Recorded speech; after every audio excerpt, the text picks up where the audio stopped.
Chapter 142. Thornflower Prison, also known as Sylvia's First Prison. The fame of the first prison even overshadowed some of the ancient aristocrats whose businesses were spread throughout the three regions. However, there were very few people who knew the location of the prison except for the relevant personnel. At the moment, a huge steel carriage was slowly moving. The arm-thick steel cage was covered with a piece of black cloth. It was tied with a rope to prevent it from being lifted by the wind. There were 12 knights of the magistrate who were responsible for escorting the prisoners. The magistrate's knights were extremely strong. Even the knights of light would find it difficult to match them. The combat power of these 12 knights was equivalent to thousands of guards. At the moment the carriage stopped, the black cloth outside the cage was untied, revealing the figure inside. It was Dean, who was sitting cross-legged. He had been hungry for 7 days in the prison. His hair was messy and his skin was dull. His hands and feet were shackled with thick metal chains to restrict his movements. "Come down," one of the knights of the magistrate shouted. Dean slowly raised his head and looked around the carriage. His eyes flashed. He saw that the Thornflower Prison was in the middle of a lake. In addition to the aisle of the carriage, there was lake water on both sides. There were some huge swimming shadows in the lake. "What are you looking at? Come down," the young knight of the magistrate shouted. Dean slowly stood up, patted the dust on his body and jumped out of the carriage. "Go!" Another knight of the magistrate pressed his shoulder and shouted. Dean looked at him indifferently. "I will go by myself." The knight of the magistrate snorted. "Then go quickly. I don't want to dirty my hands." Dean stepped on the artificial aisle and walked towards a huge black castle-like prison in front of him. The metal chains on his ankles dragged on the ground, and the bells were ringing. Splash! Waves suddenly surged out of the lake beside the passageway. It was a 7 to 8 meter long crocodile-like monster. It surged out of the water with a 2 meter long odd-looking fish in its mouth. After it leaped out of the water, it sank back down, splashing the lake water high up to the edge of the passageway. Dean looked at it and narrowed his eyes. "It should be a monster." "Don't look at it. It's just a small one." A knight sneered. Dean silently retracted his gaze and continued to move forward. After a while, the group of people arrived at the prison at the end of the corridor. The prison was built in the middle of the lake and was about 2 stories high. Outside the prison was a garden.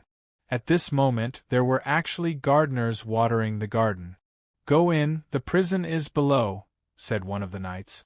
Following the stone path in the garden, everyone entered the gate of the castle prison. The lobby was luxurious and spacious. 7 or 8 prison guards in uniform sat in the lobby, eating snacks, drinking coffee, and chatting with each other.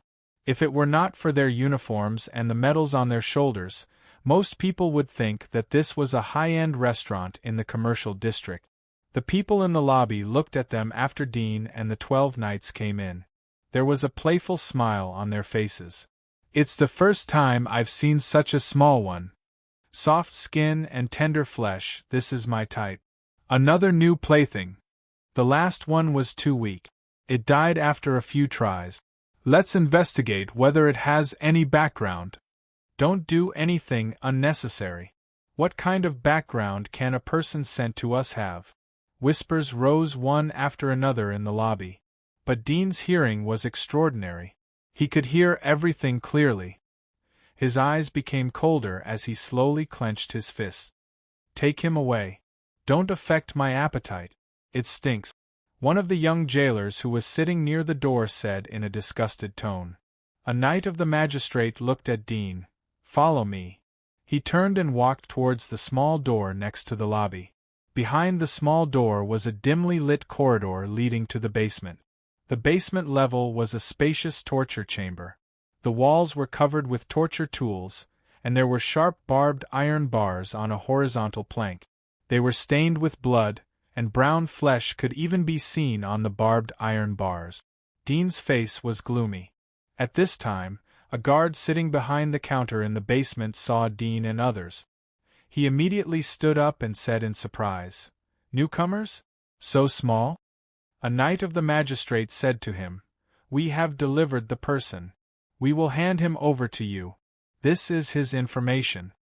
After that, he handed a document to the young jailer. The young jailer took a look and was surprised. Theft? Is there a mistake? The crime of theft is here? He looked at the bottom of the document and suddenly realized, so, poor little guy. There was no sympathy on his face as he said this. He put the document on the counter and said to Dean, "Little guy, take off your clothes." Dean slightly frowned. He thought for a moment but took off his clothes. "Well, good. I haven't eaten today so I don't have to clean you up." The young jailer picked up a bucket of water and poured it on Dean's head. The cold water drenched him from head to toe. His hair stuck to his face. Dean lowered his head and slightly clenched his fist. The young jailer glanced at Dean's fists and sneered. "Little bastard, do you want to retaliate against me? Your bones are hard, right? You're all very hard when you've just arrived. Now, squat down and pry open your dirty clothes. Let me see if there's anything hidden inside." Dean stared at him, clenching his fist. "Go, kid." The knight behind seemed to know the inside story. There was a trace of regret in his eyes as he looked at Dean. "Although you are sentenced to death, but there is basically no room for a comeback. It is best not to provoke these twisted devils. No one will know even if they torture you to death. So it is better to be obedient." When the young jailer heard this, a smile appeared on his face as he said, "You can't say that about us. We are here to help you imprison the devil. We are all holy angels." The knight frowned and coldly snorted. The young jailer smiled and said, "When you commit a crime in the future and are assigned to this place, I will also take good care of you." "I hope so." The knight sneered. The young jailer took back his eyes and looked at Dean. His face sank. "Boy, don't you understand what I said?" He pulled out a steel pipe and smashed it towards Dean's shoulder. Bang! The steel pipe hit Dean's shoulder. Dean looked up and stared at the young jailer like a beast. He tried to restrain himself from punching the young jailer. Puff! The punch landed on the young jailer's chest. In an instant, a few crisp sounds could be heard, like the sound of bones breaking. The young jailer's body flew backward and hit a horizontal torture device behind him, spitting out a mouthful of blood. "Stop! Stop!" The knights in the back saw him and hurried to pull him from behind. Dean roared and waved his hands. The two knights who were the first to run over grabbed his hands and were thrown forward. They were horrified when they got up. "Smelly boy." The leader of the knights' face was cold. He came up and kicked Dean. The speed and strength of the kick was extremely fast. Dean was ready to dodge, but he couldn't react. He was kicked in the side of the abdomen and fell to the ground. The other knights immediately rushed up and pressed Dean to the ground. Dean's eyes were red as he stared at the knight who had kicked him. He struggled, but his hands and feet were pressed down by a knight. His neck was tightly clasped by two knights. He could hardly breathe, let alone break free. Although these knights were not his opponents in a one-on-one fight, but at the moment they surrounded him like a swarm of bees. It was still difficult for him to match them. Moreover, there was also the leader of the Knights of the Magistrate who was stronger than an intermediate hunter. At this time, one of the magistrate paladins came to the young jailer, stopped the bleeding, and helped him to stand up. The young jailer was sweating in pain. He looked at Dean, who was pressed to the ground, and roared, "Smelly bastard, I'm going to peel your skin." His emotions were so intense that it affected the injury on his chest. He suddenly spat out a mouthful of blood. His neck crooked and he fainted. The knight who supported him frowned. He looked at the knight leader. "What should we do?" "Send him to the hospital and inform the others," the knight leader said. The knight immediately helped the young jailer to the stairs.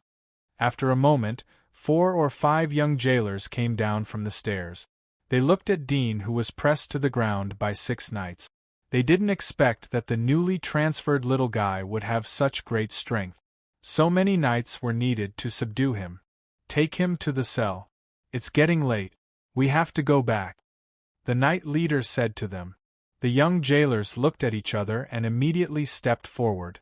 They found the chains and said to the 6 knights, "Everyone, help me lock the little devil to the chains."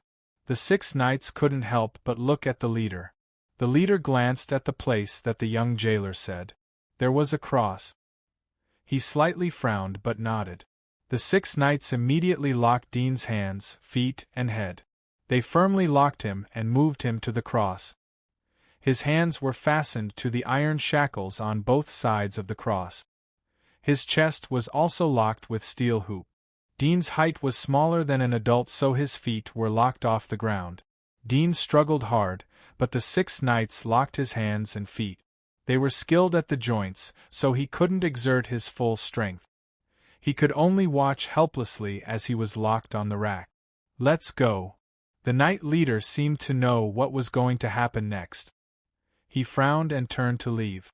The other knights saw the jailer's appearance. There was a bit of disgust in their eyes.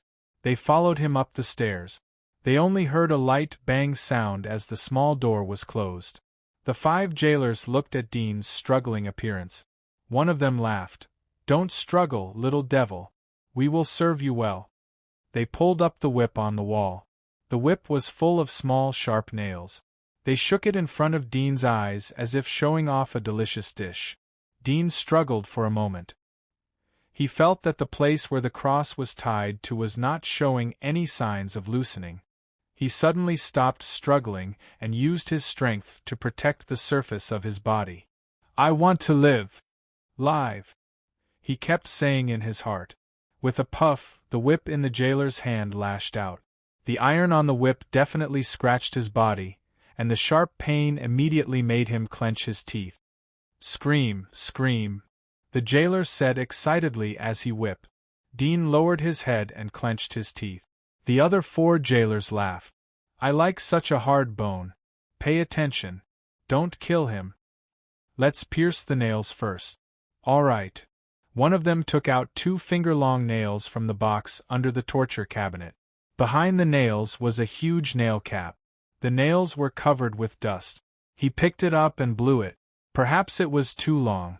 There was a lot of rust on the nails. The man didn't care. He picked up a hammer from the cabinet and walked toward Dean. "It's been a long time since someone came here.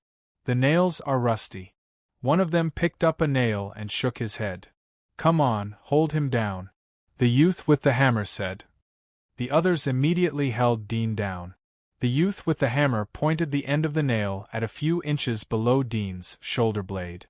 He lifted the hammer and slammed it behind the nail. Puff! The sharp steel nail penetrated into Dean's flesh. "What is pain?" Dean, who had experienced many injuries outside the giant wall, almost fainted from the pain. It was as if his soul was trembling. Bang! The youth lifted the hammer and smashed it again. Dean couldn't help but scream out loud. Several jailers heard Dean's screams, and the smile on their faces became more and more intense. For a time, the whole torture room was filled with screams and the sound of the hammer. After a moment, 2 nails were nailed a few inches below Dean's shoulder blades. In this severe pain, Dean was dying. He suddenly found that in the face of pain, he couldn't think of anything in his mind. He couldn't gather any thoughts. Sadness, disappointment, and so on were all gone. There was only the feeling of pain. Several jailers obviously didn't stop there. They picked up the torture instruments on the table next to them and called them on Dean's body. A few hours later, several people carried Dean, who was dripping with blood and had no strength like a corpse, to the side of the corridor leading to the underground.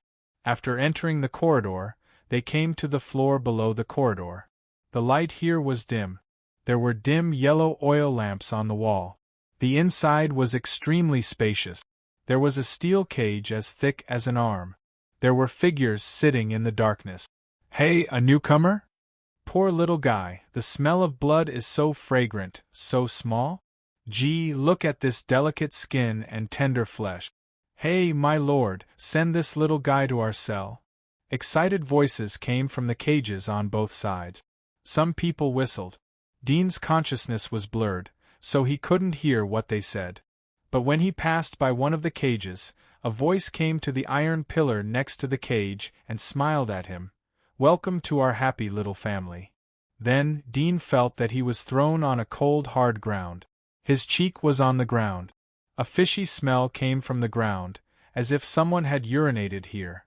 He had always been a clean freak, so he instinctively wanted to raise his head. But if he moved his body a little, his whole body would be in unspeakable pain. Behind him, there was a click sound of the cage being locked. Several jailers laughed and left. Dean was like a fish that had jumped ashore, gasping hard. Suddenly, he felt a big hand lift his collar, and then his whole body was light. In front of his blurred vision, there was a fat face with a blind eye and yellow teeth. The fat face grinned at him. "Little devil, you have committed a crime at such a young age, but you have been locked up here. You are amazing." Dean gasped. "Put me down." "What did you say?" "Speak louder." The fat face deliberately put his ear close to Dean's. Dean gasped, but didn't speak again. The fat face grinned, put Dean on the straw mat next to him, then stood up and untied his pants in front of Dean. Dean reluctantly opened his eyes, looked at the lower part of the body exposed in front of him, and suddenly realized what the fat man wanted to do. His muddy brain suddenly sobered up, but his whole body was still in pain, especially the 2 steel nails on his shoulders. Moving his arms a little bit made him feel like dying. The fat middle-aged man looked back and said, "When I finish enjoying, it will be your turn." Dean gasped and stared at him. "If you dare to put this thing in my mouth, I promise you will lose it." The fat middle-aged man's face was cold. "If you dare to bite, I will instantly smash your head." Dean stared at him. "Believe me, when people are in pain, their first reaction is to clench their teeth." Chapter 143. Hearing Dean's words, Fatty was slightly stifled. Looking at the boy who was dying but still stubborn, he suddenly sneered. "Wait until I break your teeth, so that you can only eat porridge. Let's see how you bite." Dean was startled, and his face suddenly changed. "What are you doing? Come and hold him down." Fatty turned back and roared.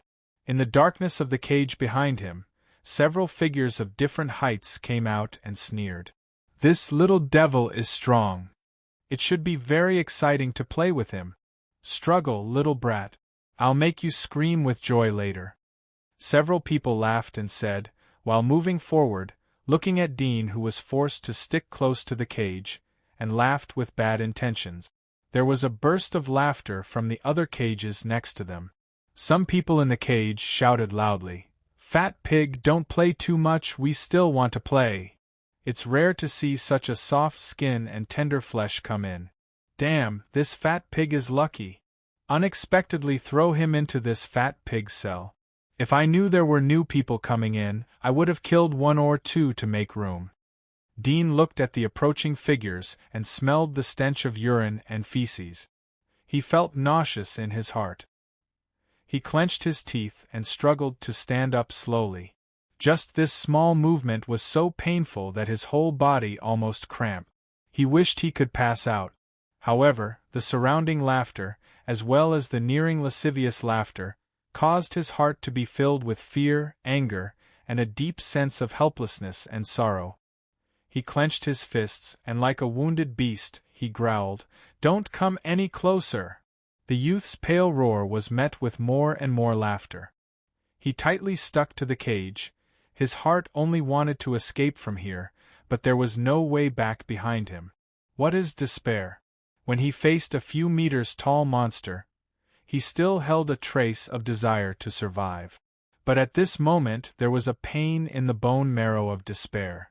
At this time, those figures stood in front of him, surrounded him, and reached out to grab his arms and shoulders with a lewd smile. Seeing such a move, Dean was like a frightened beast. He roared angrily and raised his fist to smash. But as soon as he raised his arm, the handcuff chain made a jingling sound, affecting the other arm.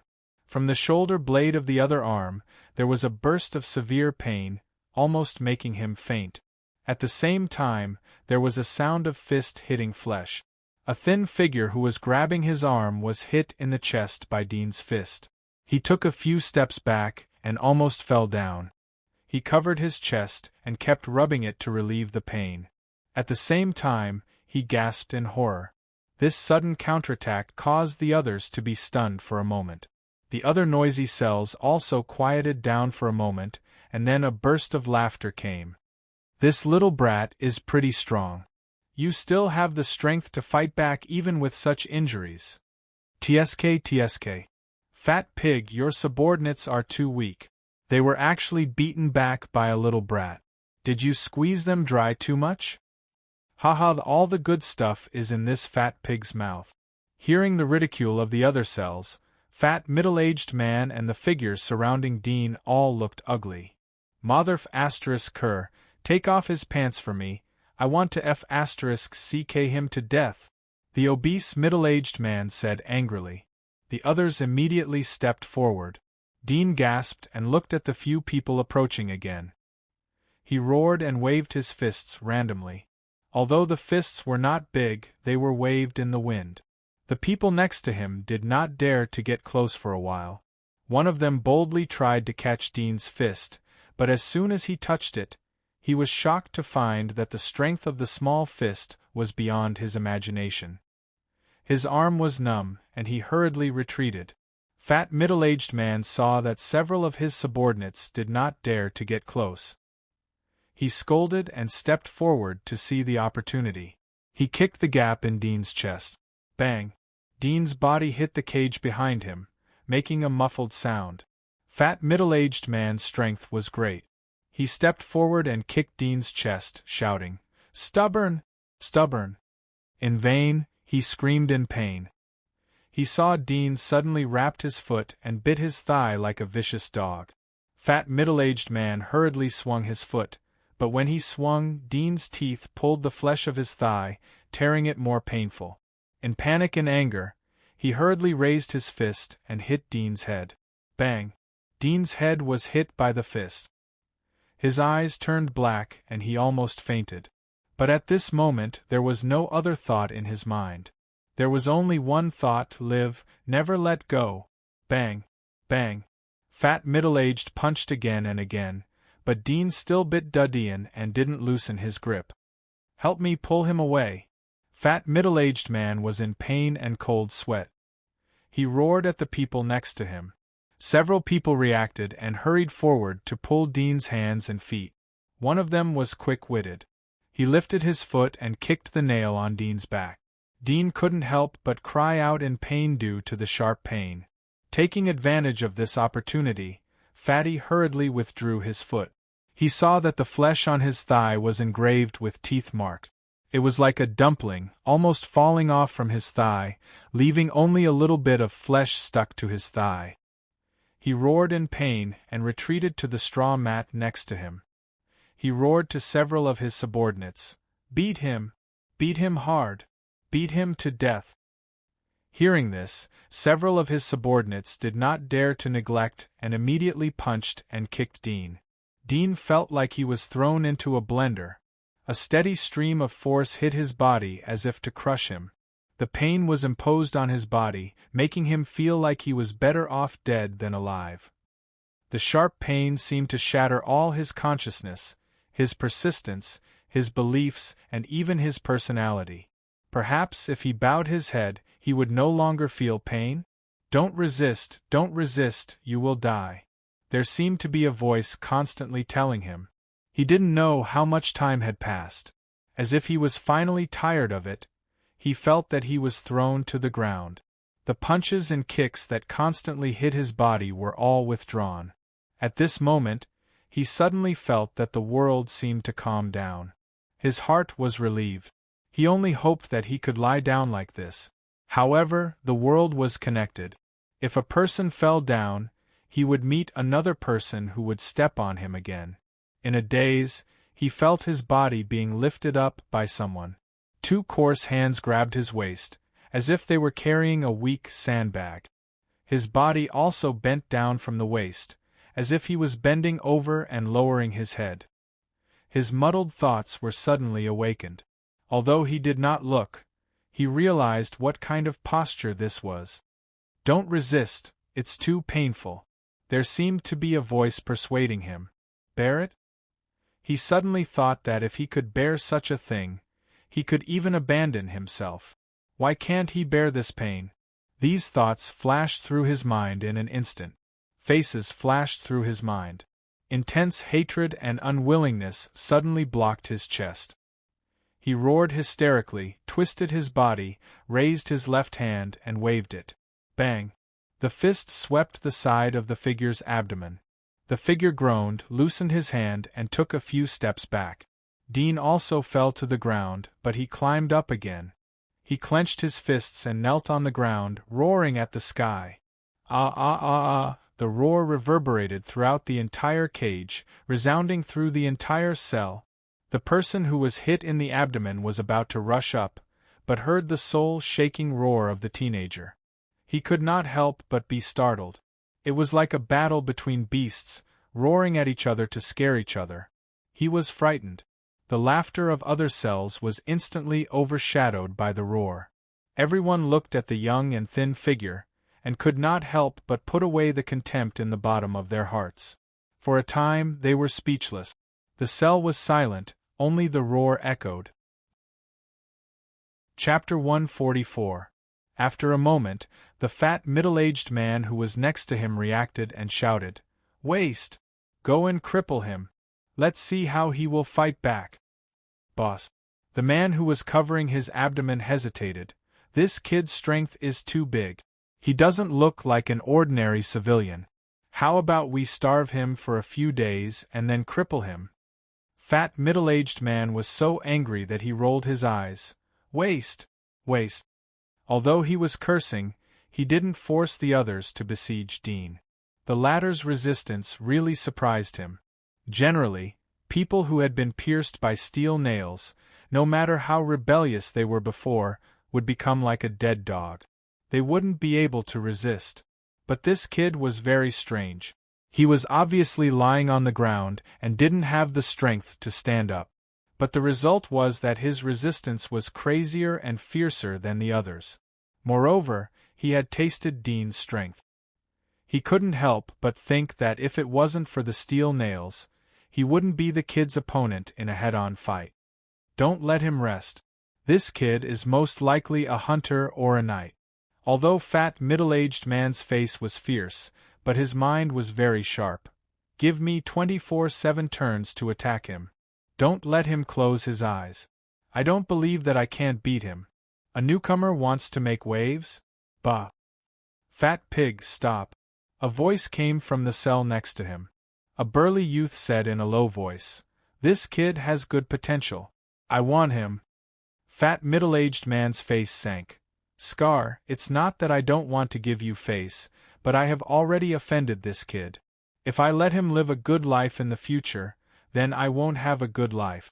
I must cripple him. I promise you that he won't provoke you in the future." The burly youth frowned. Fat middle-aged man sneered. "When his injury is healed, then he will come to me for revenge. You may not be able to stop him. There is no room for discussion. You don't have to say it again. I don't want to fall out with you." The burly youth's face was gloomy. He deeply looked at him but didn't say anything. "What are you waiting for?" I said. "Don't give him time to breathe." Fat middle-aged man turned back and shouted. These people were hesitant, but they still stepped forward to intimidate Dean, making him tense up. Dean gasped and looked at the figures that were constantly shaking in front of him. The previous torture on the rack and the massive loss of blood made his eyes blurred. He raised his hand to make an attack posture while restoring his physical strength. Among them, a skinny youth was more clever. He saw that Dean was just an empty frame. After a few deliberate feints, he suddenly kicked out. Dean was caught off guard. He was kicked in the arm and fell to the ground. When the others saw this, they grew bolder and continued to feign attacks. Occasionally, they would launch a sneak attack. Dean's body was soon covered with scars. The skinny youth feinted back and forth a few times, but once again attacked and kicked Dudien's neck. Dean, who had long given up resistance, raised his arm in vain and tightly hugged his foot. His face was ferocious as he raised his other arm and smashed it on his knee. Gotcha! The sound of bones breaking echoed. At the same time, the skinny youth's mouth issued a pig-like scream, howling in pain. When the others saw this, they hurriedly stepped forward and kicked Dean, forcing him to let go of his hand. Dean didn't resist. He loosened his hand and leaned against the cage behind him. He felt the pain on both sides of his shoulder blades making his nerves twitch. But compared with before, he was barely able to bear it. It was like the human instinct was gradually adapting. The skinny young man retreated with the help of the others. He sat on the straw mat on the ground and cried out in pain. The leg he had kicked out was protruding in the opposite direction.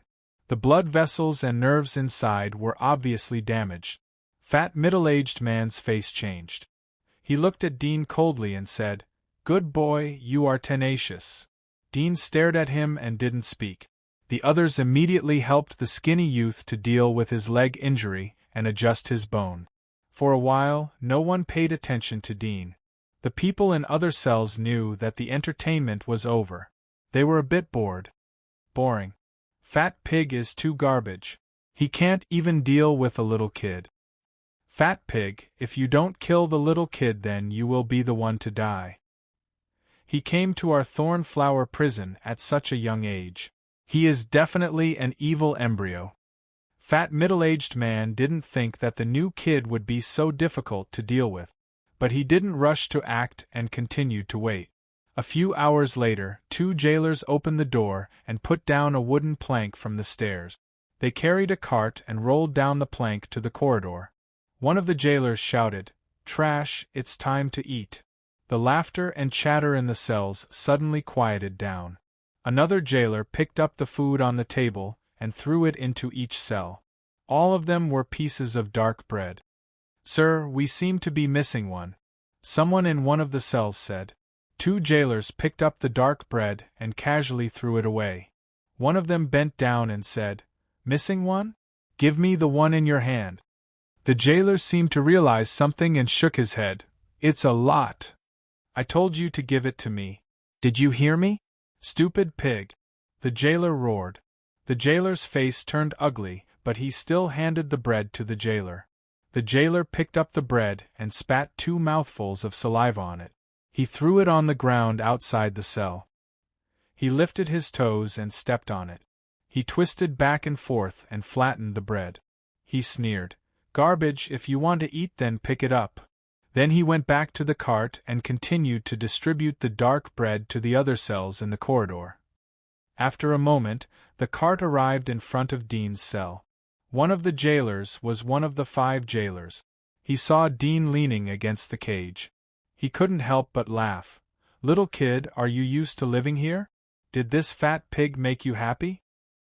His tone was relaxed as if he was greeting an old acquaintance. Dean lowered his head and didn't make a sound. The other jailer looked at Dean and laughed. "I heard that there is a new kid who came today. He crippled a jailer so he can't go to work. Is it that little guy?" The former jailer laughed. "Yes, it's Lawrence's fault. He is too stupid. He doesn't know how to nail him first and then torture him. Haha, he will have to lie in bed for half a year. His wife will be lonely." The other young jailer laughed upon hearing this. The former jailer suddenly turned his head and shouted, "Do you want to see a performance?" Performance? The people in the other cages who were eating the dark bread looked up. One of them took the lead and shouted, "Yes, yes." The people in the other cages didn't fall behind and quickly responded. Chapter 145.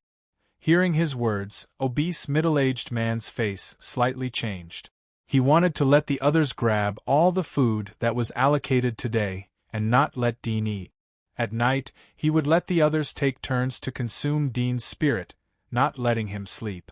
When Dean's energy was exhausted, he could easily dispose of him. He didn't expect the 2 jailers to complicate matters. Fatty's eyes showed ruthlessness. Although he was angry at the 2 jailers for being nosy, he was not afraid.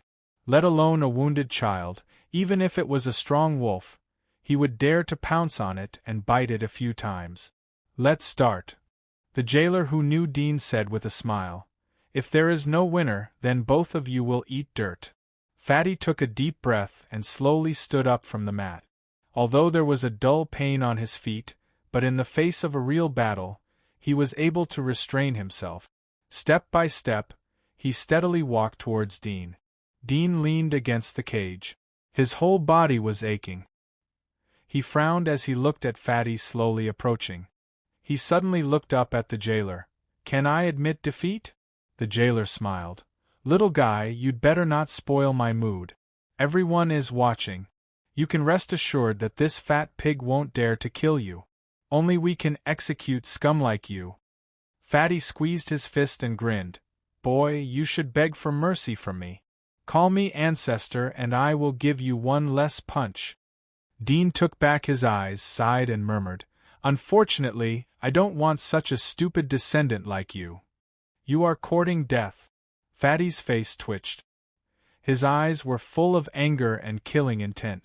But he was not provoked and careless. He was well aware of the role of the people who could enter this prison. He immediately took a deep breath and aimed at Dean's shoulder injury.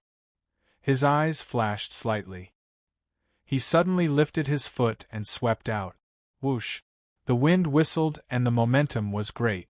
Dean stared at him coldly like a tiger on the ground. He looked at the foot and slightly raised his arm. Seeing him raise his arm, Fatty's foot suddenly stopped. It was a feint attack. Dean's arm also fell. The obese middle-aged man secretly sneered in his heart. "Fight with me?"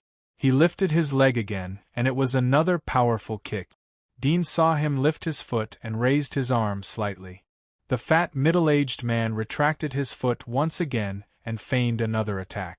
He walked a few steps, changed his angle, and raised his leg to kick again. Again it was a feint. These 7 or 8 consecutive kicks were all feint. As the saying goes, nothing happens more than 3 times. After so many feints, no one would be able to tell if the opponent's next attack would be a real one. The advantage of feigning an attack was that it could deceive the opponent into fully concentrating on defense every time. This was very taxing on one's stamina, energy, and patience. The difference between a defenseless person and a prepared person was like heaven and earth. "Fat pig, can you do it? You're so timid. You're indeed fat, but your heart is weak." The people in the other cells next to him jeered. Although their words were full of ridicule, but all of them secretly cursed the fat pig for being cunning. To deal with an injured kid, he still used such a dirty trick. However, thinking of the previous words of the jailer, no one dared to despise Dean. On the first day, he let the jailer go out lying on the ground. Such a character was extremely difficult to deal with. The obese middle-aged man was not affected by the others at all. He did not decide to attack because of the ridicule of others. However, his face showed a very angry look. Almost all the onlookers in the other cells thought that he really could not stand the provocation and would attack. However, when they saw that it was another feint, everyone suddenly lost their temper. Even the ridicule felt boring. Fatty raised his foot 7 or 8 times in a row to feint. Dean's breathing was getting heavier and heavier. Perhaps it was because he was too tired. Sometimes when he saw Fatty's kick, he was too lazy to defend. Suddenly, the obese middle-aged man's leg swept out in the same posture as before. The moment he kicked, Fatty's small eyes revealed a strong killing intent. Everyone thought that the kick was a feint attack and would be withdrawn halfway. However, this time it didn't. Instead, it directly kicked Dean's shoulder, which made everyone's heart shiver. Dean, who had been panting slightly, suddenly stopped panting at this moment. Previously, he was almost powerless to lift his arm, but this time he suddenly raised it. Like an eagle's claw, he accurately grabbed Fatty's foot and pulled it out of the cell. At this time, everyone suddenly noticed that Dean's arm had stretched out through the iron pillar of the cell. This pull directly pulled Fatty's foot out from the middle of the iron pillar. The latter suddenly fell to the ground due to a big split. His body lost balance and fell to the ground. Dean clenched his teeth in pain because of the nail in his shoulder blade. He suddenly rushed out from his sitting position. When the opponent fell to the ground, his left hand grabbed his hair and fiercely threw him to the ground. Originally, under the penetration of the nail in his shoulder blade, his arms were not only in pain, but also unable to exert strength. However, after the previous slow sensing, Dean found that his left hand could still exert strength. Previously, he had relied on the strength of his left hand to repel the others. His left hand was eroded by the cold crystal, so he couldn't feel it.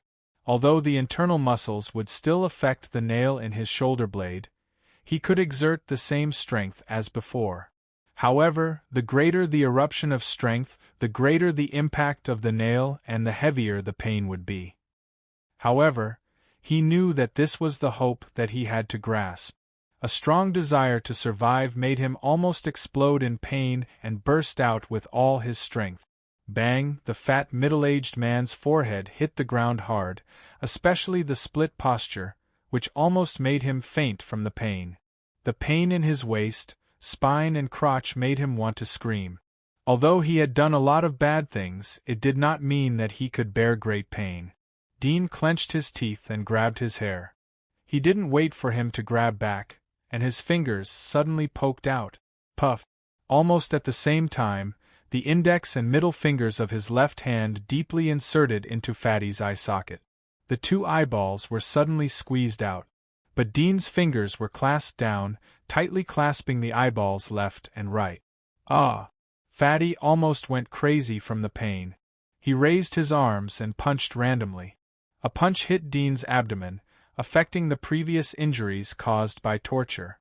Dean's face turned pale.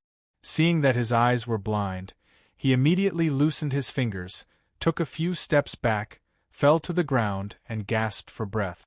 His best opportunity was to take the initiative to sneak attack when the opponent feigned an attack.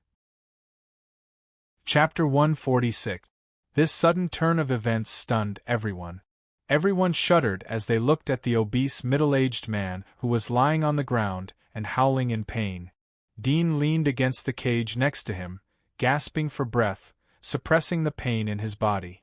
There was no trace of emotion in his eyes as he listened to the miserable screams of the other party. After a moment, the obese middle-aged man covered his eyes. He was slightly accustomed to the pain. He resisted the panic in his heart and raised his hand angrily to sweep around. He was afraid that Dean would take the opportunity to attack again. At the same time, he wanted to catch Dean and fight with him. He knew what it meant to be blind. Not to mention that there was another injured tiger in this cage. Come out! Come out! The obese middle-aged man roared angrily. His eyes were bloodshot, and blood slid down his cheeks and dripped on his thick hairy chest. There was no killing intent in Dean's eyes. He just silently looked at the obese man. Seeing the obese man coming towards him, Dean immediately bent down on the steel column of another cage and made a sound with his fingers. Seeing Dean's action, the people in the other cages next to him secretly thought that he was cunning. At the same time, they faintly felt that if this kid could resist this attack, he would become an existence like a tiger in this prison in the future. The obese middle-aged man roared and rushed over when he heard the sound. He raised his hand and fiercely hit the steel column. He immediately bent down and pounced to the left and right, but he didn't touch Dean's figure. He immediately realized that he was fooled. He didn't rush but stood still and relied on his hearing to sense the movement around him. Fat pig, come on! On your left, on your left. Are you blind? On your left. Oh, you are really blind. Some of the people in the other cells next to him didn't have the slightest sympathy. They laughed and deliberately said in the opposite direction. In fact, Dean was on the right. However, the people living in this prison had already seen the clues. They knew that the obese middle-aged man couldn't make it. Instead of offending an injured tiger, it was better to offend a tiger without teeth. The surrounding noise seriously interfered with the hearing of the obese middle-aged man. He angrily roared, "Shut up! Shut up! All of you, shut up! Don't shout, he is going to pounce. Behind you! Be careful!" The others reminded him, but their faces were full of ridicule. They couldn't help but laugh heartily when they saw that the obese middle-aged man had listened to their warnings and reacted to them. Dean sat in a dark corner, expressionlessly looking at the fat middle-aged man who was like a headless fly scratching in front of the cage. The laughter around him made the coldness in his eyes gradually disappear, leaving only silence. "Where is he?" The obese middle-aged man thought of his subordinates and roared. They looked at Dean's position, but saw that Dean also turned his head to look at them. Through the blood-stained messy hair on his face, they could still see a pair of indifferent eyes. They looked at each other and hesitated to be silent. Among them was a young man with a sturdy physique. He gritted his teeth and said, "Boss, he's at the wall on your left." Fatty heard his words and immediately rushed towards Dudien's direction. Dean's eyes were cold as he immediately dodged. At the same time, he dragged his body and ran towards the sturdy youth. "Come to me, I'm here." The sturdy youth saw Dean rushing towards him, and his face showed a bit of panic as he hurriedly shouted. Fatty heard the words and immediately rushed towards the direction of the voice. Dean saw that the others were hesitating. It seemed that they were ready to join forces to resist. His heart sank as he squeezed out a voice from his teeth. "Do you want to continue to mix with a waste? If you don't want to die, then get out of here." Several people heard Dean's words, their faces changed, and one after another avoided. Only the sturdy youth stood in the same place. His face was ugly as he said, "You bastards, if the boss dies, he will come back and clean us up." The few people looked at each other, but didn't make any response. The sturdy youth immediately knew their plan. He cursed in his heart and dodged to the left. He didn't dare to confront Dean head-on. Dean panted as he forced the sturdy youth to the left corner. After all, the cell was so big, and although the sturdy youth was physically strong, but he was just an ordinary civilian criminal. He was quickly forced to the corner by Dean. "Boss, I'm here, come quickly!" The sturdy youth hurriedly shouted. The obese middle-aged man roared and rushed over. Dean panted as he slowly raised his left hand to grab the sturdy youth. The sturdy youth had nowhere to retreat. He fiercely clenched his teeth and raised his fist to hit Dean's shoulder blade. Dean deliberately moved slowly. He was waiting for this moment. His wrist moved and pinched the fist. He turned around and threw it towards the fat middle-aged man. The sturdy youth tried to resist, but he was horrified to find that his fist was like being strangled by steel. There was a feeling of fragmentation. Moreover, the figure who was half a head shorter than him had terrifying strength that he couldn't resist. However, he reacted very quickly and quickly raised his hand to hit Dean's other shoulder blade. Dean didn't stop him, and he was unable to lift his right hand. He suddenly squatted down. The sturdy youth punched the air. He was about to take back his fist and continue to attack, but his pupils shrank and he cried out, "Boss!" Bang! Fatty's fist suddenly hit the sturdy youth's chest, which was originally the height of Dean's head. The sturdy youth spurted a mouthful of blood and was smashed against the wall. His face was full of pain as he groaned, "Boss, it's me. He is squatting down there." Fatty heard this and quickly squatted down to attack. Dean had already rolled away. His bare feet stepped on the ground and like a black cat, he quietly crawled to another place. Fatty pounced left and right but couldn't find him. He angrily roared, "Where did he go?" The sturdy youth gasped and pointed at him. Dean's face was extremely gloomy. He dodged left and right, affecting the injuries of his body. The pain made his hands and feet tremble. Several other people saw the tragic situation of the sturdy youth. They were afraid of being accidentally injured by Fatty, so they also ran left and right in the cell. Their footsteps seriously disturbed Fatty. After a few minutes, Fatty didn't touch Dean's body. He suddenly roared and turned to the injured sturdy youth, roaring, "Do you want to hurt me? Do you want to hurt me?" He raised his fist and fiercely smashed it. The sturdy youth was shocked.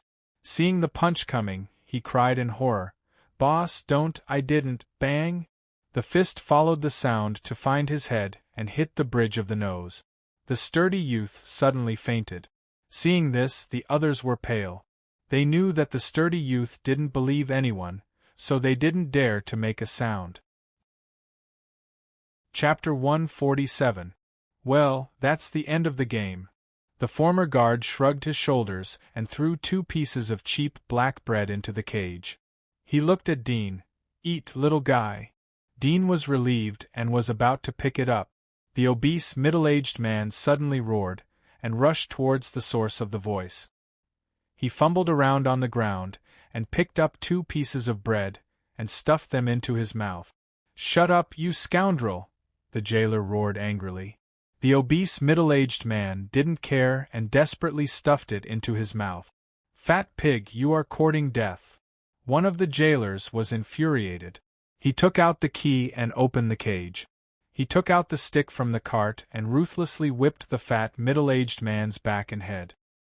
He didn't care where the fatal spots were, and continued to whip the fat middle-aged man's face. Fatty screamed a few times in pain. He threw away the crumbled black bread and desperately shrank back. "Let you eat, let you eat." The 2 jailers angrily whipped the fat middle-aged man with their sticks and raised their feet to kick his face and chest. The other people were silent as they saw them beating Fatty. They retreated and didn't dare to come close. The guards were the highest existence in the prison. They could control their life and death. Under the continuous whipping of the 2 jailers, the fat middle-aged man screamed in pain. I won't dare, please spare my life, my lord." The 2 jailers didn't care. After a series of punches and kicks, they saw the obese middle-aged man lying in a pool of blood. Only then did they stop. They spat on his face and turned to leave the cell. Dean looked at the crumbled bread on the ground. He wanted to talk to the 2, but after hesitating, he didn't say anything. He silently picked up the crumbled bread on the ground and ate it little by little. He hadn't eaten for 6 or 7 days in the prison. He was hungry and exhausted. At this moment he could even bite the bark of a tree. The 2 prison guards pushed the cart and continued to distribute food to the people in the other cells behind them. After they left, the 2 of them pushed the empty cart and left. They laughed as they walked and talked about the food they planned to order when they went to the canteen. The people in the surrounding cells heard the words roasted chicken, steak, foie gras, and so on. Everything seemed to be calm again.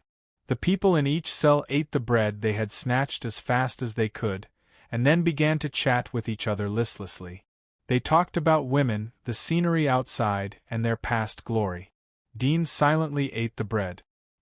He felt that the burning hunger in his stomach had slightly subsided. His body had recovered some strength, although the 2 pieces of bread were not enough to fill his stomach, but he had been hungry for so many days. Eating too much at once would hurt his stomach. 2 pieces of bread was just enough for him to digest. Dean half closed his eyes to rest and restore his physical strength. The others carefully looked at Dean, then looked at the fat middle-aged man who was moaning from time to time in a pool of blood. They didn't dare to approach. Dean wasn't the only one who was pierced by the steel nails. Every criminal who was sent to prison would enjoy the same treatment. The only difference was that they were used to it. The steel nails had grown in their flesh. As long as they avoided strenuous activities, they wouldn't feel the sting of the steel nails. This was another reason why it was difficult for them to besiege Dean. "Little guy, what did you do before? Tell us." At this time, a voice came from another cell. The people in the other cells immediately echoed, "Yes, yes, join our happy little family. You haven't introduced yourself yet." Dean slowly opened his eyes and indifferently glanced at the people. "I'm not like you garbage. I didn't commit a crime." Hearing his words, laughter came from the other cages. "Little guy, you don't want to say that you were wrong, do you? Haha, everyone who comes in is like you. But in the end, they will be very happy to integrate into this small family." I'll ask who is not wronged. Come and raise your hand. As soon as these words came out, the other cages immediately responded. Dean slightly frowned but didn't say anything. He closed his eyes. Several people cautiously approached him. Dean opened his eyes and stared at them. One of them smiled. I didn't mean to offend you. There are some crumbs here. He tentatively reached out to pick up a crumb from the ground. He slowly put it into his mouth as he saw that Dean didn't respond. Dean realized that he was wasting the crumbs, but he didn't say anything. He closed his eyes and quietly rested. In the evening, the two guards pushed the cart again. One of them said in a loud voice, "Today I'll give you more benefits. There is a steak. Who wants it?" The quiet cells were in an uproar as they heard his words. "Me. I want it. Give it to me, Elder." The guard was very satisfied as he saw such a warm response. He raised his hand and said, "There is only one steak. There are so many people who want it. Do you know how to do it according to the old rules?" The response from the cells died down as they heard the guard's words. Dean leaned against the cage and silently looked at them.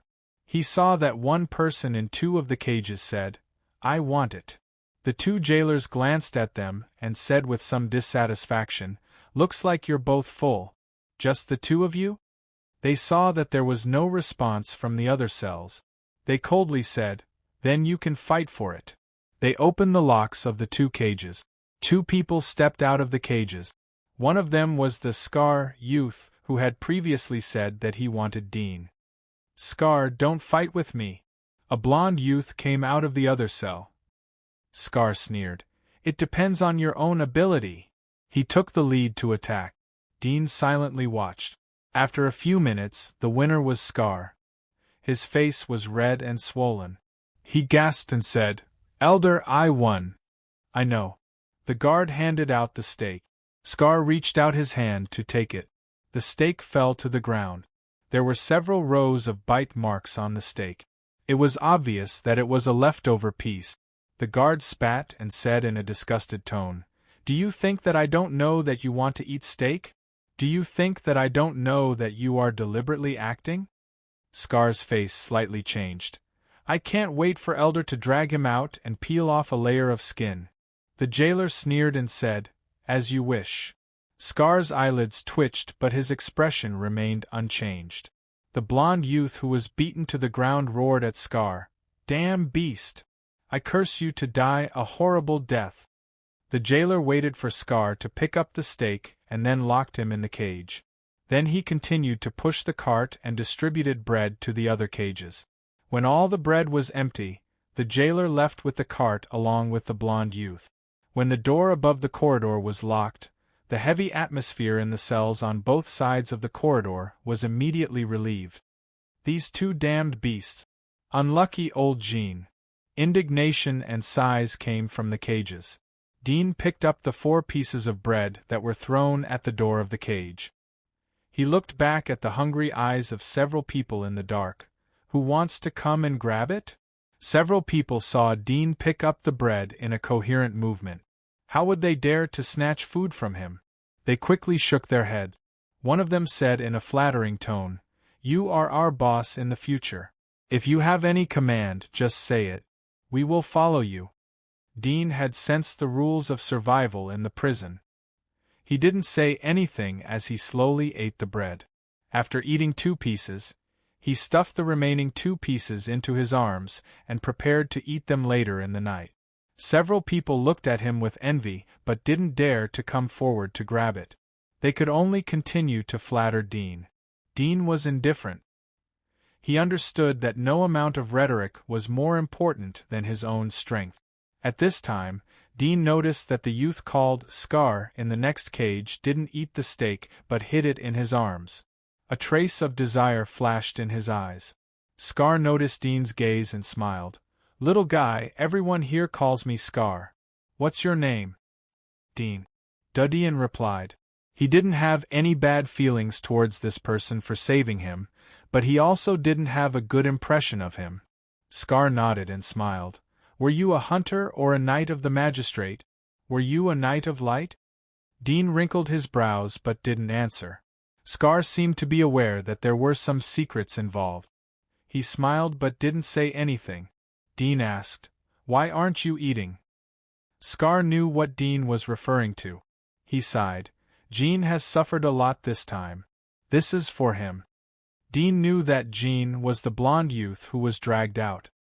His eyes flashed. "Are you acting?" Scar looked at him and thought for a moment. He nodded slightly and said, "Yes, these bastards will occasionally give us some good things. But every time they want to see us kill each other. So we decided to act it out. We don't have to risk our lives every time. After all, the injuries we get are not worth it compared to the things we get. Originally, this time it was mine. But these two bastards have harmed Jean. So I will give him compensation." Dean looked at the other cells. "Do the others agree?" Scar nodded. "If no one fights for it, then these two bastards will embezzle the food for all of us. So we have to act." Dean was silent as he heard his words. More than an hour later, the blonde youth was dragged back by two guards. His body was covered with blood. He was thrown into his cell and didn't move for a long time. After the two guards left, Scar shouted, "Old Jean," twice. Seeing Jin's reaction, he threw the steak to him. "I left it for you. Eat it. You have suffered a lot today." The blonde youth got up with the help of the guards. He turned around and said, "It's nothing. One day I will pierce the shoal of these bastards." Scar sighed and shook his head. In the blink of an eye, it was midnight. Dean ate the remaining 2 pieces of bread and closed his eyes to continue to rest. Not long after he fell asleep, he suddenly felt an extremely soft sound approaching him. He immediately opened his eyes and saw a skinny young man among the group of people tiptoeing towards him. The thin youth was shocked as he saw Dean open his eyes. He didn't think that such a small movement would alarm Dean. He quickly waved his hand and apologized. Dean didn't say anything and closed his eyes again. The people who were sleeping in the other cells were awakened by this person. They looked up and understood what was going on. They fell back to sleep. The next day, Dean felt that the pain in his body had reduced a lot. His wounds had long been scarred. The steel nails on his shoulder blade were still aching. It seemed to be inflamed and the wound was slightly ulcerated. However, there were no knives or first aid items around. He could only smear his saliva on the wound. There were 2 meals a day, noon and evening. At noon, 3 pieces of bread were thrown. Dean didn't monopolize them. He ate 2 and threw the remaining 1 to the guards. After all, a cornered dog will jump over a wall. He just wanted to heal as soon as possible and didn't want to tear his wounds again. Although it was just a piece of bread, the guards didn't fight for it. Instead, they divided a small piece equally. Dean understood that although no one was trustworthy, but at least they had built a tacit understanding with each other. Only such a tacit understanding could allow them to survive. Just like Scar and Jean. Just like the others in the prison. The result of breaking the tacit understanding was inevitable that someone would die, like the fat middle-aged man. Under Dean's eye-gouging and the jailer's beatings, the obese middle-aged man's momentum was gone. His body was seriously injured, and there was no nursing care or treatment. Injuries meant that his status would rapidly decline unless he was like Dean. Even if he was injured, he could still suppress others. Chapter 148. The next night, Fatty gradually woke up. He groaned and wanted to climb up, but his whole body was in pain. Especially the jailer's kicks had affected the steel nails under his shoulder blades. At the moment, his hands were soft and powerless. He couldn't get up for a while. He roared angrily, "Are you all dead? Come and help me!" The few people shrank back and looked at each other. They looked at Dean but didn't dare to make a move. Even the sturdy youth who reminded him shrank back in the corner and didn't say a word. The fat middle-aged man roared a few times. Seeing that no one responded to him, the fear and sorrow in his heart made him even angrier. But he already understood that he had been abandoned. An injured blind tiger, even if he revealed a fierce expression, would not be able to control the others. Moreover, he wasn't like Jean and Scar, who had a high prestige in the prison. Even among the cell leaders, he was one of the best. Even if one of them was seriously injured, no one would dare to bully him. Loneliness, helplessness, despair, darkness, it was as if he had experienced the first time he was thrown into prison. At that time, he cried and was violated. He forced a smile and flattered others. It was not until his term as the boss was up and he was sentenced to death that he got the chance to be promoted. Now, he fell again. Dean silently looked at him and didn't say anything. After a moment, the dinner was delivered. This time he was luckier as 4 pieces of bread were thrown in. Dean picked them all up. Fatty heard the sound and suddenly crawled up. But he didn't rush to snatch the bread. Instead, he kowtowed in the direction of Dean and begged, "I beg you, spare me. You are my boss. I admit defeat. I will be your thug in the future. I will do whatever you want me to do. Please don't hate me." Dean slightly frowned. He didn't expect that the reversal would be so big. He thought that Fatty would fight back in despair. After a moment of silence, he looked at the others. "Do you think I should forgive him?" The people who were sitting on the straw mats looked at the black bread in Dean's hand. One of them tentatively whispered, "Boss, why don't you forgive him? We are assigned a job in each prison. If we abolish him, then there will be one less person to do the work. It will be a loss." Dean nodded slightly. After the 2 guards left, he said, "Break one of his arms and the 3rd leg." The others were stunned. The fat middle-aged man's face changed. He couldn't help but clench his fists on the ground, but then he loosened them and begged, "Big brother, they are right. We have to work every week. If my arm is broken, I will become a cripple. The work will be divided equally among everyone. You will also suffer." Dean quietly looked at him. "Do you think I need to work by myself?" The obese middle-aged man was startled. The faces of the others changed. They knew the meaning of Dean's words. They didn't expect that their days would still be like this after the change of boss. They couldn't help but feel sad and indignant. Dean looked at them. "Is no one going to make a move?" The few of them looked at each other. There was anger in their hearts, but they maintained a tacit understanding and kept quiet. Dean took out 2 pieces of black bread from his arms. "Whoever is obedient, this belongs to him." The guard had used this trick in the past 2 days. Now he was using it. The few of them hesitated. Finally, one of them stepped forward and said, "I'll do it, but I'm afraid I can't beat him." Dudian looked at the obese middle-aged man. "Did you hear me? I believe that if you are smart, then you won't resist. Otherwise you will lose more than one hand. If my speculation is correct, then the rules here are very simple. There are only 2 rules. You are not allowed to kill and ensure the workload. So a little torture shouldn't be a problem." The obese middle-aged man's body trembled as he heard the words "a little torture." He was angry but also afraid. He knew that Dean was completely right. As long as there was no killing and it didn't affect the workload, the guards would be happy to see a dog-eat-dog situation. Dean took out 2 pieces of black bread and gently bit it. He said while eating, "The show can begin." The others looked at the black bread he was chewing. They gritted their teeth and went forward to surround the obese middle-aged man.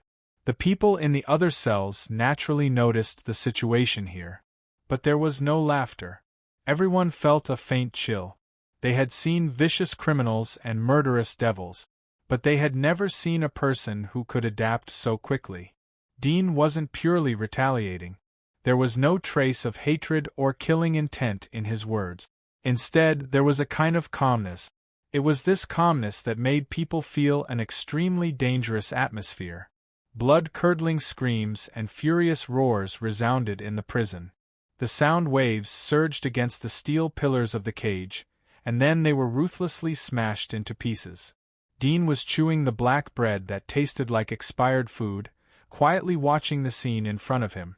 When he finished eating, the atrocity in front of him was also over, leaving only the fat middle-aged man lying in a pool of blood, His crotch was blood red, and his left hand was broken. The performance was over. Several people looked at the black bread in Dean's hand. Dean was very trustworthy. He didn't say much. He threw the black bread into the blood of the obese middle-aged man. The few of them hurriedly picked it up, divided it up quickly, and ate it randomly. Days passed. Although Dean didn't make a move again, but the people here were not fools. From his initial struggle, they could see that he was not an ordinary person, but a warrior with super strength. After all, there were some things that couldn't be done by anger. They had seen too many people who struggled in anger and despair. But in the end, their unyielding heads were pressed down and laid on the ground for them to enjoy. Pure anger was completely useless in the face of absolute power, and it would only make one feel even more sorrowful and sad. In the past few days, Dudian had occasionally talked to Scar. He knew that the prison was located at the bottom of the lake. There were 3 floors in the prison. They were on the first floor, which meant that they were the weakest criminals in the prison. To prove that a criminal was weak and strong, in addition to relying on their own strength, they also had committed crimes outside. Dean was charged with theft, so he naturally belonged to the weakest category. In the past few days, Dean also learned about the crimes committed by the obese middle-aged man and several others.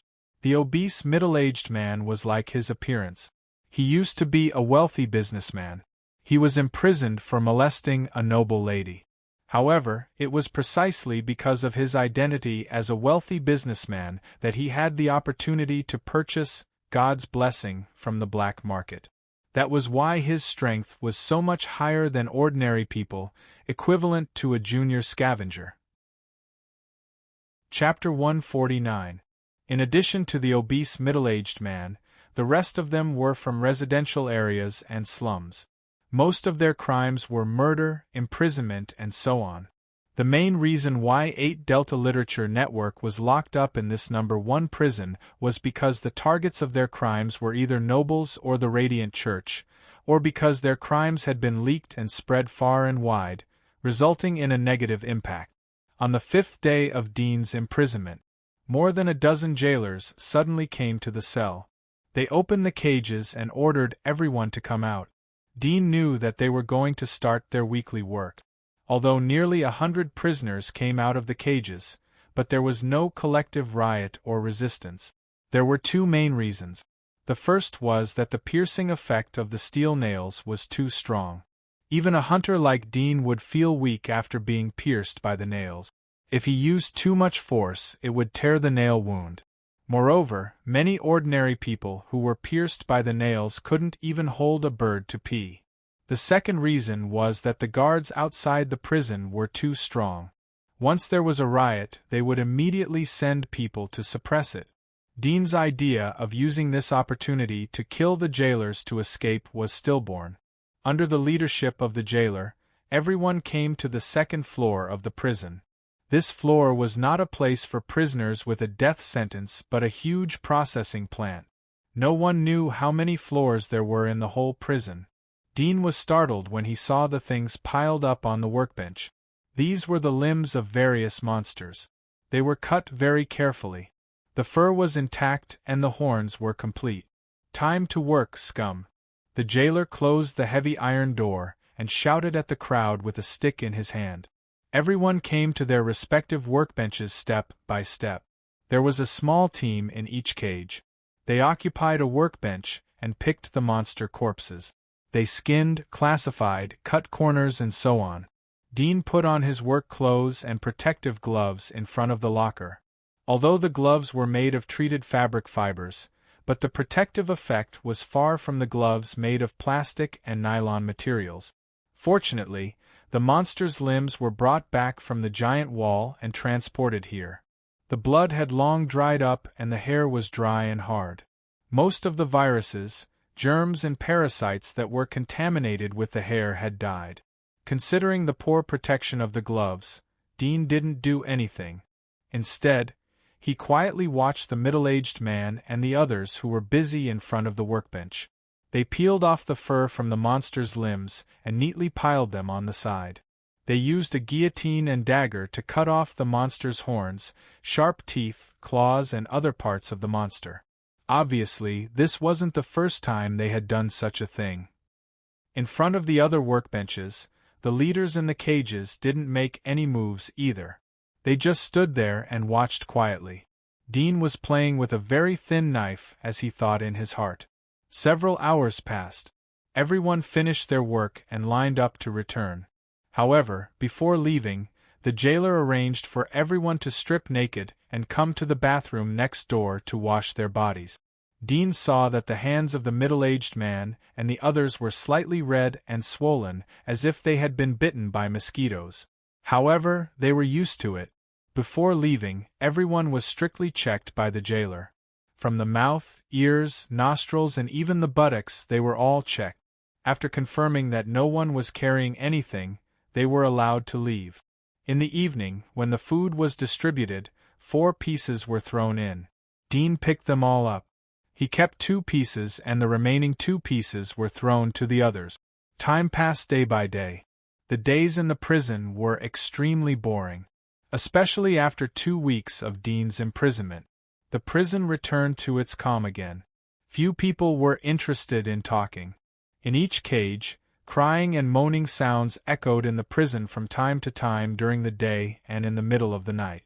These moaning sounds attracted more restlessness.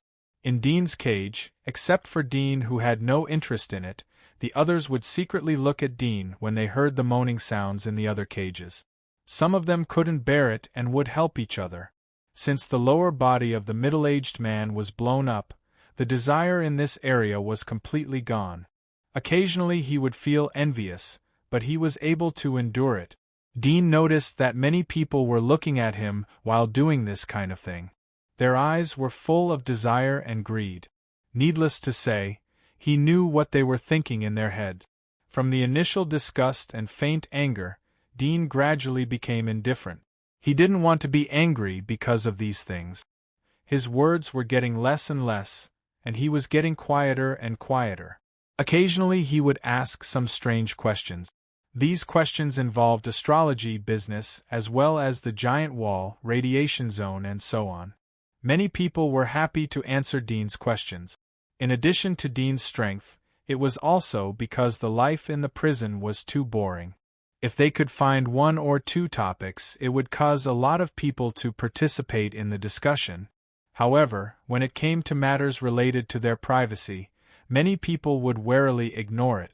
However, there were still a few people who were willing to share their families, hobbies, and their past glorious crimes. 3 months after Dean's imprisonment, the prison attracted a new partner to join the happy little family. It was a young man with a gentleman's temperament. Although he was wearing death sentence uniform, his shoulders were still raised. He was handsome and had sword-like eyebrows. When he was dragged in by the jailers, he immediately attracted the enthusiastic attention of everyone. One by one, they stretched out their hands from the cage, eager to be assigned to their own cage. The jailers naturally wouldn't listen to the prisoners. They threw the young man into a cage behind Dean. The young man was thrown into the cage. He groaned and climbed up. He turned back and shouted, "I'm wronged! I'm wronged!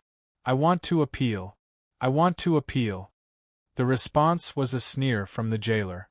After the jailer left, laughter came from the back of the young man. Like all the previous newcomers, the welcome ceremony was held not far from Dean. He silently watched as the young man was thrown to the ground by several people in the cage. The young man struggled fiercely, but it didn't work. Eventually, his cries echoed throughout the prison. The people in other cages were excited. For a time, many people in the cages groaned and laughed. Dean quietly watched the young man being pressed to the ground about 3 meters away from him. He found that his mood wasn't the slightest bit affected. Although the young man's screams reminded him of himself 3 months ago, but he didn't say anything to stop them. The young man's screams continued for several days. In the end, he was like a dead fish that was played with by several people in the cage. A week later, the young man had recognized the situation. When he saw the jailer, he didn't cry anymore. 2 weeks later, the young man had adapted to his role. He silently endured the attacks of several people and didn't cry anymore. Half a month later, the young man had completely integrated into the prison. Occasionally, he would have the strength to talk and laugh with the other people in the cage. The first person he found was Dean in the next cage. But Dean didn't pay attention to him. The young man was naturally not satisfied that a kid dared to ignore him. He was immediately enraged. He cursed Dean with vicious words that many resentful women couldn't say. But he didn't say a few words. Obese middle-aged man and others scolded him back. After some threats, the leader of the cage slapped the young man on the spot and made him kneel down and apologize to Dean. He had seen the leader of the cage before. In the second month of Dean's imprisonment, he was selected by the jailer to perform with another leader of the cage. Due to the lack of communication between the two, the leader of the cage tried to kill Dean. As a result, Dean punched him and broke his ribs. He almost died from internal bleeding. Since then, all the leaders of the cage clearly realized that although Dean was young, his strength was far more terrible than they had imagined. After receiving 2 slaps, the young man also understood that this seemingly thin and weak child's status in this prison was completely not on the same level as his.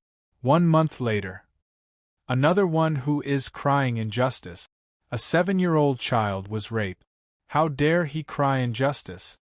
Scar, who was on the other side of the cage, heard the conversation between the young man and the others. He couldn't help but shake his head and smile. He looked at Dean and said, "I told you that 9 out of 10 people are guilty. The remaining one is guilty of a heinous crime. You are so young, but you have such ability. The crimes you have committed are certainly not small." Dean heard him and indifferently said, "I told you that I am not the same as you garbage." Scar smiled and said, "You are still so arrogant after coming in for so long. You are eating the same bread and drinking the same water as us. Apart from the fact that you haven't been opened, there seems to be no difference." Chapter 150. Time flew by. Dean had been in prison for a year. During this year, Dean had collected information about the entire Thornflower prison through the chatter of other prisoners and jailers. Occasionally, he would ask Scar and other old people to get the answer. Although asking would expose his intention of jailbreak, but as long as the jailer didn't know about it, it would be fine. After all, there was no one who didn't want to escape, but they couldn't. Through the collected information, Dean had the same feeling. First of all, the first difficulty made 90% of the people give up the idea of jailbreak. This Thornflower prison was built at the bottom of the lake. Dean had seen a lot of monsters wandering in the lake. Do they want to break out of the prison? It was simply suicide. Moreover, this prison could withstand the pressure of the lake and the impact of the underwater monsters. Its thickness and firmness were naturally extraordinary. Wanting to dig a hole in the wall was simply a fool's dream. Therefore, the people who entered here, no matter how unwilling or how eager they were to leave, could only accept their fate. Dean was also desperate when he knew about this situation. But after a few days of despair, he suddenly felt that there was nothing to do while sitting in the cage. His mind was completely blank, and the prison life became more painful because of this. So he regained his mood and continued to fall into his own jailbreak plan. This time, he started from zero and thought about many possibilities of jailbreak. Finally, he sorted it out and divided it into 2 types: external and internal. The external referred to the method of digging the wall, breaking the cage, and so on, starting from the prison itself. However, this road was blocked early on. Not to mention that he didn't have the tools to dig. Even if he secretly brought tools from the weekly workshop, he didn't know how many years it would take for him to dig out of the prison. Moreover, the first time he dug out the wall, he would die with everyone in the prison and be swallowed by the monsters in the lake. Therefore, this road was abandoned by Dean.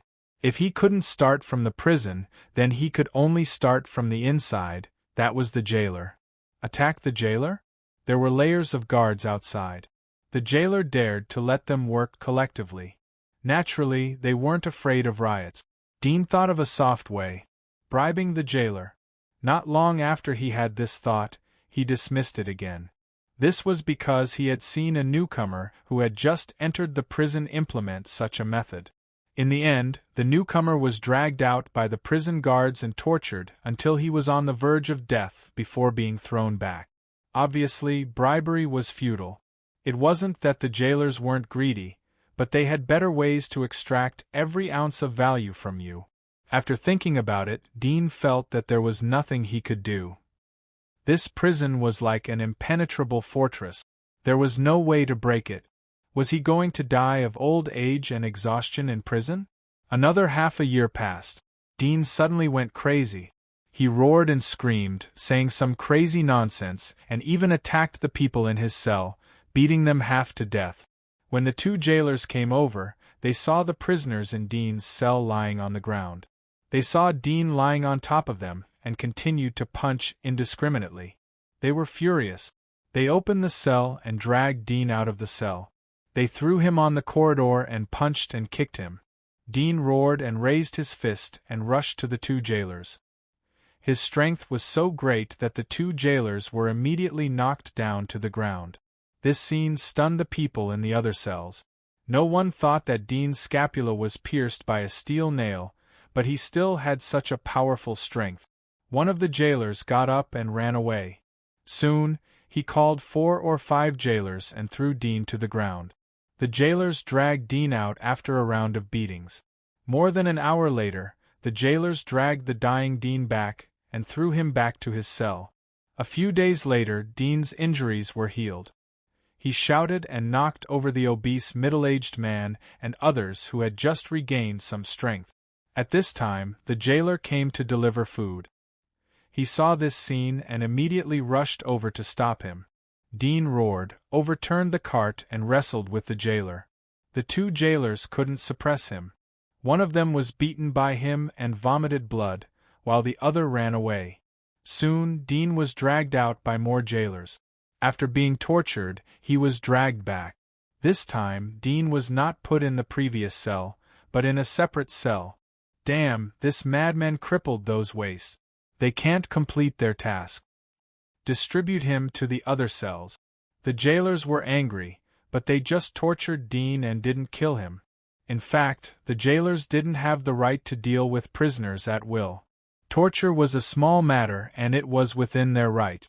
But if they killed him, the higher-ups would inevitably ask. Although they could give some gifts, flatter a few words, or some other background relationship, they could cover it up, but it would inevitably be troublesome. Moreover, they had seen too many people like Dean who went crazy in prison. Day after day in a dark place, people with weak willpower would often become depressed after 3 to 5 years. Some would go crazy and some would commit suicide. Therefore, a situation like Dean's was not uncommon, but they didn't think that Dean would go crazy so fast. However, thinking of Dean's age, they were relieved. No matter how brave and strong he was, after all, he was only a child. His temperament was inevitably far from that of an adult.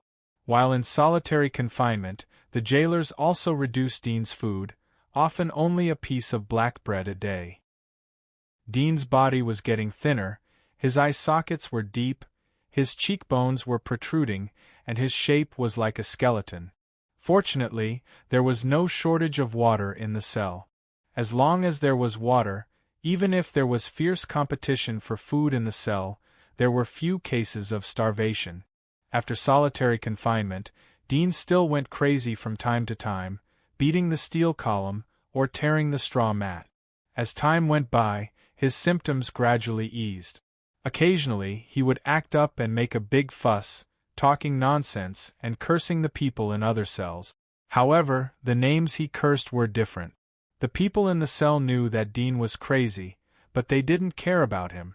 At the same time, they felt sorry for him, as if they saw their own end in the near future from Dean. Gradually, as Dean's condition stabilized, he was assigned to work once a week. After all, the prison didn't keep idle people. After another 6 months, it was the second year of Dean's imprisonment. Chapter 151. This practice naturally caused Dean to be beaten up. He resisted and was dragged out by more jailers. He was tortured until he was dying and thrown back to the prison. Another 6 months passed. The jailers gradually became too lazy to pay attention to a madman like Dean. It was not interesting to torture a madman. The painful moans in their ears did not have the slightest sense of accomplishment. If Dean was not occasionally stable and could barely work, they would be too lazy to send food to Dean and let him fend for himself. At night, after dinner, there was a burst of moaning in the cell again. In a dark and damp cell behind the corridor, Dean was squatting in front of the urinal. However, his squatting posture was reversed. In this way, the feces would accumulate in the urinal and need to be flushed down with water. On the steel pillars outside his cage, torn straw mats and bedding distributed during the black snow season were scattered in a mess. After all, this was the lake prison. During the black snow season, the air was extremely cold. If the bedding was not distributed, the prisoners who ate little and were often tortured would almost die. At this moment, the bedding was scattered on the steel column, but it formed a wonderful angle, blocking his urinal and bathing position. Therefore, unless they deliberately looked close to the gap, no one would know what Dean was doing in front of the cesspool. They saw Dean squatting in front of the urinal with his head down. One of his hands touched the bottom of his buttocks and kept digging. At the same time, he took a deep breath. After a moment, sparse feces came out. Because he ate little, almost all of it was water. However, a long hard object fell out of the feces. Dean looked around. The darkness did not affect his vision. Seeing that no one was paying attention to him, he immediately grabbed the object and washed it in the bucket next to him. It was a piece of beast skin that had been corroded to the point of being tattered. It was tied tightly by a rope made of thick linen thread. He untied the rope and shook off the half-digested skin and flesh. A sharp knife fell from the inside. Dean picked up the knife and immediately snorted a few times. Then he roared and cursed incoherently. As he cursed, he bent down and quickly moved the urinal away. The inlaid areas around the urinal had long been cut open, but when he lifted it up, it would still make a sound, but it was covered by his cursing. At the same time, Dean drilled into a small path behind the urinal. He gradually stopped cursing, but his body was still on the ground.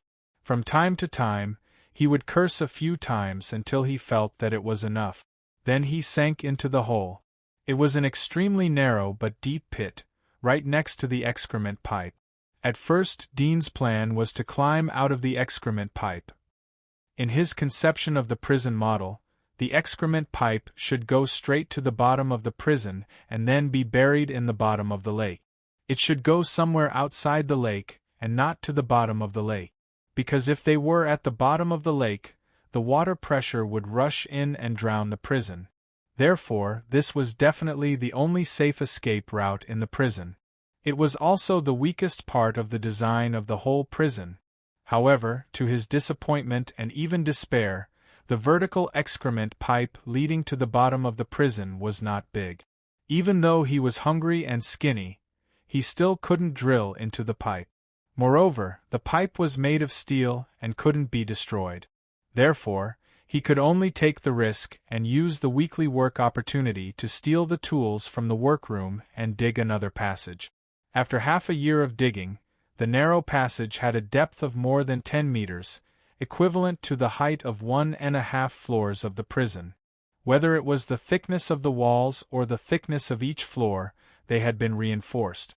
Whether it was stability or defense, it was far higher than ordinary prisons. This was the biggest advantage of the prison, but at the moment it was used by Dean. If the wall was too thin, it would be similar to an ordinary building.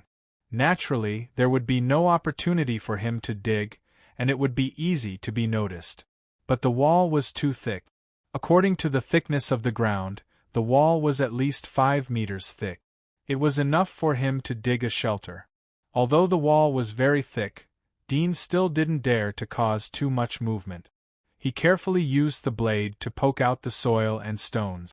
In the blink of an eye, most of the night passed. Dean moved the soil and stones bit by bit. The passage was too narrow, so he went back and forth several times. Seeing that the others had fallen asleep, he immediately threw the stones and soil into the bucket and soaked them. At the same time, he hid some of the harder stones on the ground, waiting for the right opportunity to use them. When digging a tunnel, the most difficult thing was to deal with the soil and stones that were dug out. He wanted to secretly transport them to the workroom, but the inside was relatively clean. If there were more stones and soil on the ground, it would inevitably be conspicuous. So he dispelled the idea. After a few hours, the others gradually woke up. Dean saw that the soaked stones and soil became soft after soaking in the water. He immediately poured them out and carefully crushed them together. He slowly ground them until the soil became a paste and the stones became small sand-like fragments. Then he slowly smeared the ground and stones all over the prison. The smearing was very uniform. Because Dean was often crazy, the jailers rarely approached the cell. Every time they left the bread, no one noticed that the overall height of the cell was slightly higher than the other cells by a few centimeters. The internal space was also a lot more horizontal. If you looked from the next cell, you would be shocked to find that the wall of Dean's cell was much thicker than the other cells. However, the wall was blocked by Dean's torn straw mats, blocking his line of sight. The straw mat had been blocked here for more than half a year. The last time a person in the next cell wanted to secretly take it away, Dean found out in time. He rushed over to grab the person's arm and almost tore it off. Since then, the people in the next cell no longer dared to approach Dean's cell. Moreover, they were used to the straw mat. After smearing, Dean closed his eyes and rested for a while. When he was almost asleep, he was awakened by the voices of the people in the other cells. He immediately grabbed the harder and larger stones next to him, cursed and threw them. The stones hit the other cells. Suddenly there was a burst of cursing. They knew that the madman was sick again. Dean threw the stones randomly. After throwing the stones, he still grabbed the steel column and roared. He hit the steel column with his head. It seemed that he wanted to break free. After a while, he gradually calmed down and continued to sleep. The people in the cell who were thrown stones felt helpless. They cursed a few words, but did not dare to fight back. It was not necessary to anger a madman. Moreover, Dean was not an ordinary madman. They could only throw the stones thrown by Dean to the corner of their cell and ignore it.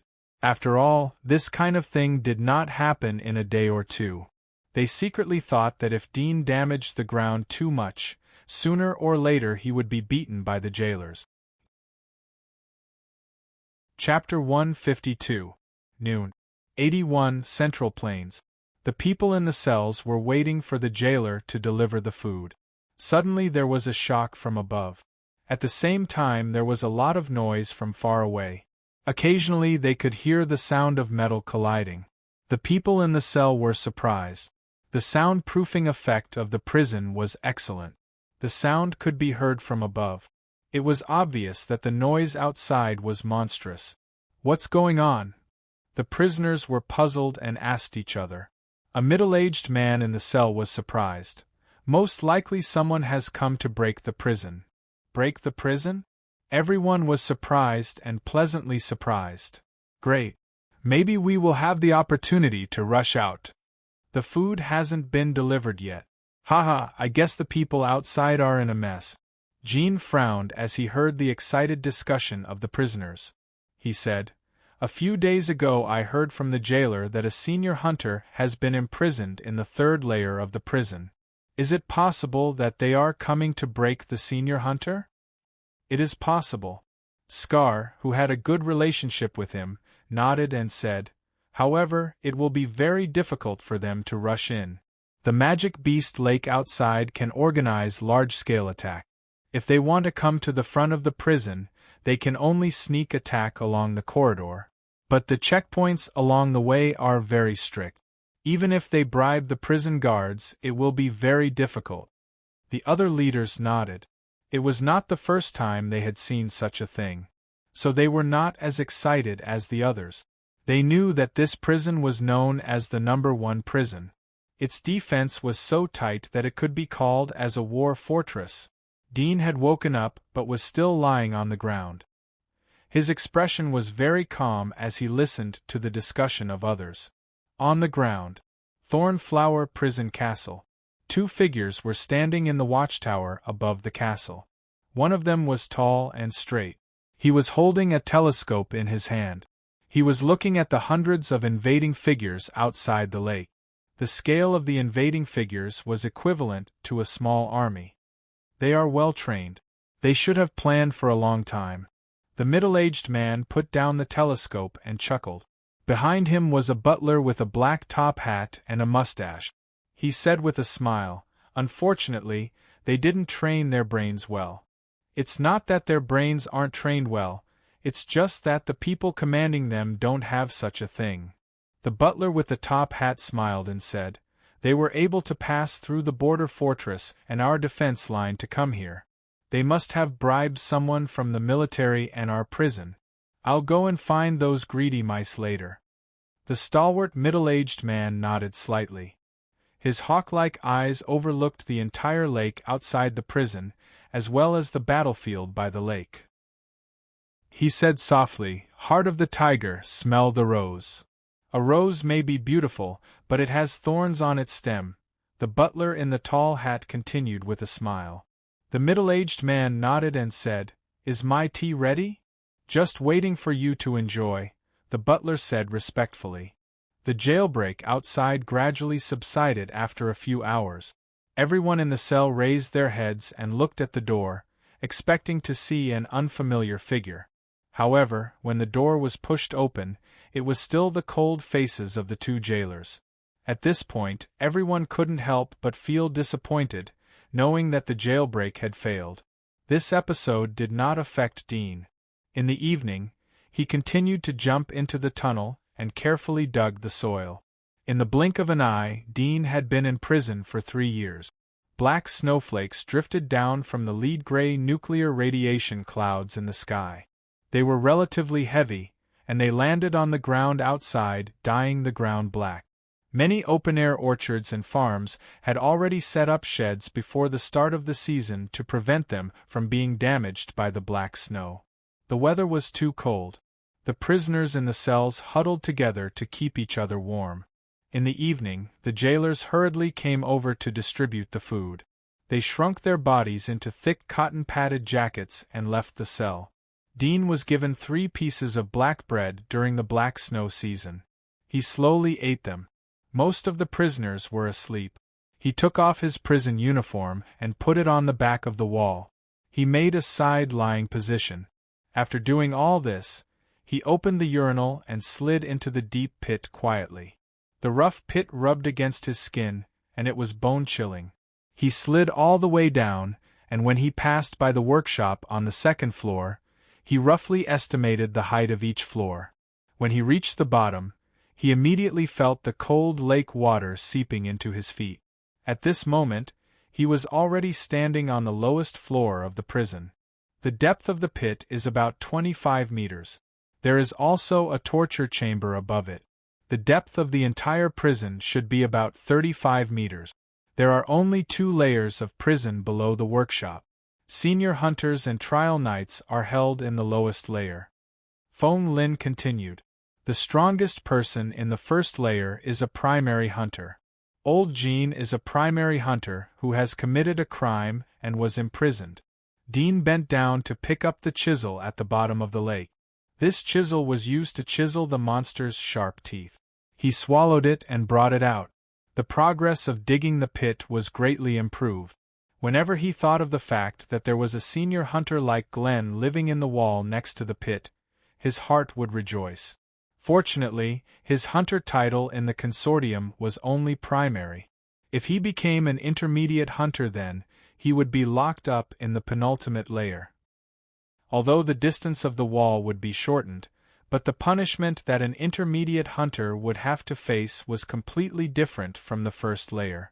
Dean had heard from Scar that the first level was just the piercing of the steel nails and the crippling of the arms. The other two levels were far more terrible than this.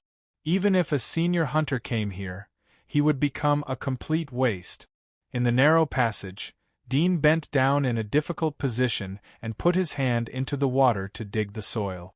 Dean had poured water into the pit before he reached the bottom of the prison. First, he hoped that the water would soak and soften the soil and rock. Second, he wanted to cut the wall in the water so that the sound would be greatly reduced to avoid being heard. Now that the lake water had seeped in, he didn't have to pour water himself. After all, if he used too much water, it would inevitably arouse suspicion. After a moment, Dean followed the pipe and chiseled on a hard object. He was happy and immediately accelerated the speed. Soon, the shape of the hard object was revealed. It was an elliptical metal, although only a small part of it was exposed, but from the elliptical shape, if it was a pipe, the diameter would be large enough to accommodate him. However, when Dean saw the elliptical metal, he was not excited but stunned. He suddenly thought of something he had missed. The reinforced concrete had not been manufactured yet. Although the main excrement pipe of the entire prison was buried at the bottom of the lake, its defense was extremely terrifying due to the strong water pressure it had to withstand. How to break it? Dean was silent for a moment. He dug the soil next to the small piece of elliptical metal, exposing about half a meter of the elliptical metal. The curvature was still very small. It showed that the diameter of the pipe itself could even allow him to walk upright inside. He grabbed a stone and gently knocked on the metal pipe. After a few knocks, he immediately listened. After hearing the response inside, the last glimmer of hope on his face was also gloomy. As he guessed, there should be some filler in this metal pipe to adjust the water pressure. Under the filler, there should be a metal pipe. That metal pipe was the real excrement pipe. Dean grabbed a harder stone and smashed it in the water. Bang! The stone hit the metal pipe. The echo was very light, as if it hit a steel wall. Dean smashed a few times in a row. The stone was shattered, but the metal pipe was not damaged. There was no small dent. Dean angrily punched the metal pipe. The force of the shock made his shoulder hurt. After a long time, he calmed down a little. He picked up the chisel and continued to chisel along the side of the pipe. The soil at the bottom of the lake is soft, so the speed of chiseling will be very fast. After leaving the prison, I don't have to worry about the impact of the sound. If I dig with all my strength, I should be able to dig to the outside of the lake before the 5-year execution. Dean calculated in his heart and continued to dig. Half a month passed. Dean considered that the end of the pipe would be guarded by the prison guards. Although this possibility was extremely low, he still chose to dig in the opposite direction. In just half a month, Dean had dug a horizontal passage of 3 meters in the depth of the bottom of the lake. He could still vaguely remember what he saw on the corridor when he first entered the prison. The prison was in the middle of the lake, and the radius of the lake was about 300 meters. His daily progress was about 1 meter. In a year's time, he would be able to dig a tunnel that led directly to the lake. The only thing he worried about was that the mud at the bottom of the lake would collapse and crush the passage. Fortunately, he could use the excrement pipe as a marker. He dug a pit 4 or 5 meters below the excrement pipe. The surrounding soil was dry and hard, so the probability of being crushed by the mud was very low. Moreover, when he dug the passage, he would put some hard stones in the passage as beams. Although it was troublesome to go in and out every time, it could increase the safety of the passage. Although digging a passage was the most common way to escape from prison, most people in the prison could think of this, but there were almost no people who could do it. Even the senior hunters at the bottom of the prison couldn't do it. They were closely guarded by people in turns. Their bodies were tortured, and they were weaker than Dean. After all, their titles allowed them to get enough torture and precautions. There was no chance for them to act. And even if they got the opportunity, they didn't have the tools. Taking a step back, even if they stole the tools like Dean, it would be difficult for them to dig a passage hundreds of meters deep. After all, the dark vision belonged to Dean's magic mark ability. If there was no vision in the dark, it was almost impossible to dig a parallel passage with closed eyes. The courage, the brain, the opportunity to get the tools, and their own ability to escape from the bottom of the lake. If any of these were missing, it would be difficult to successfully escape from prison. Bang! The knife in Dean's hand stabbed into the rock wall. In vain, the rock wall suddenly became slippery.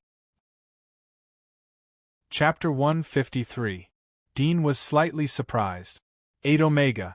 1 Chinese net at this time, the slippery rock wall suddenly protruded a sharp thing like scales.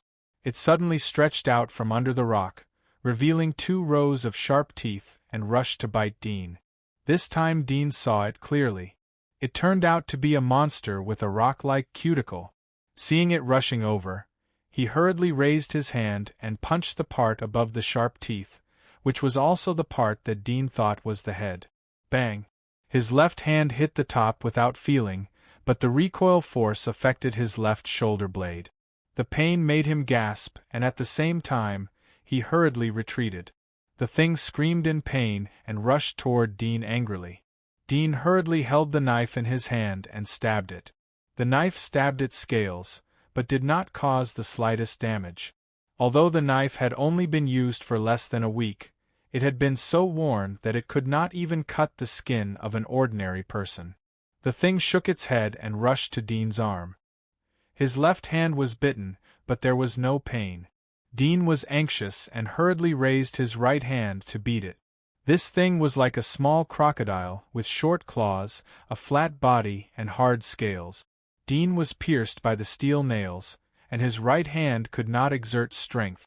He could only watch its sharp teeth biting into his left arm, getting deeper and deeper. Dean quickly touched its head with his fingers, and suddenly found a soft cuticle seam, and immediately dug inside. This gap seemed to be its weakness. It immediately let go of Dean's mouth and shrank back. Dean saw this and hurriedly caught its short claws. His right hand pressed on its mouth, and at the same time, his body fell down, using the weight of his body to make it unable to open its mouth. The thing was pressed under Dean's body, struggling hard, but it was not strong enough to push Dean away. Dean found the gap in the soft armor that he had touched before and tore it with his left hand.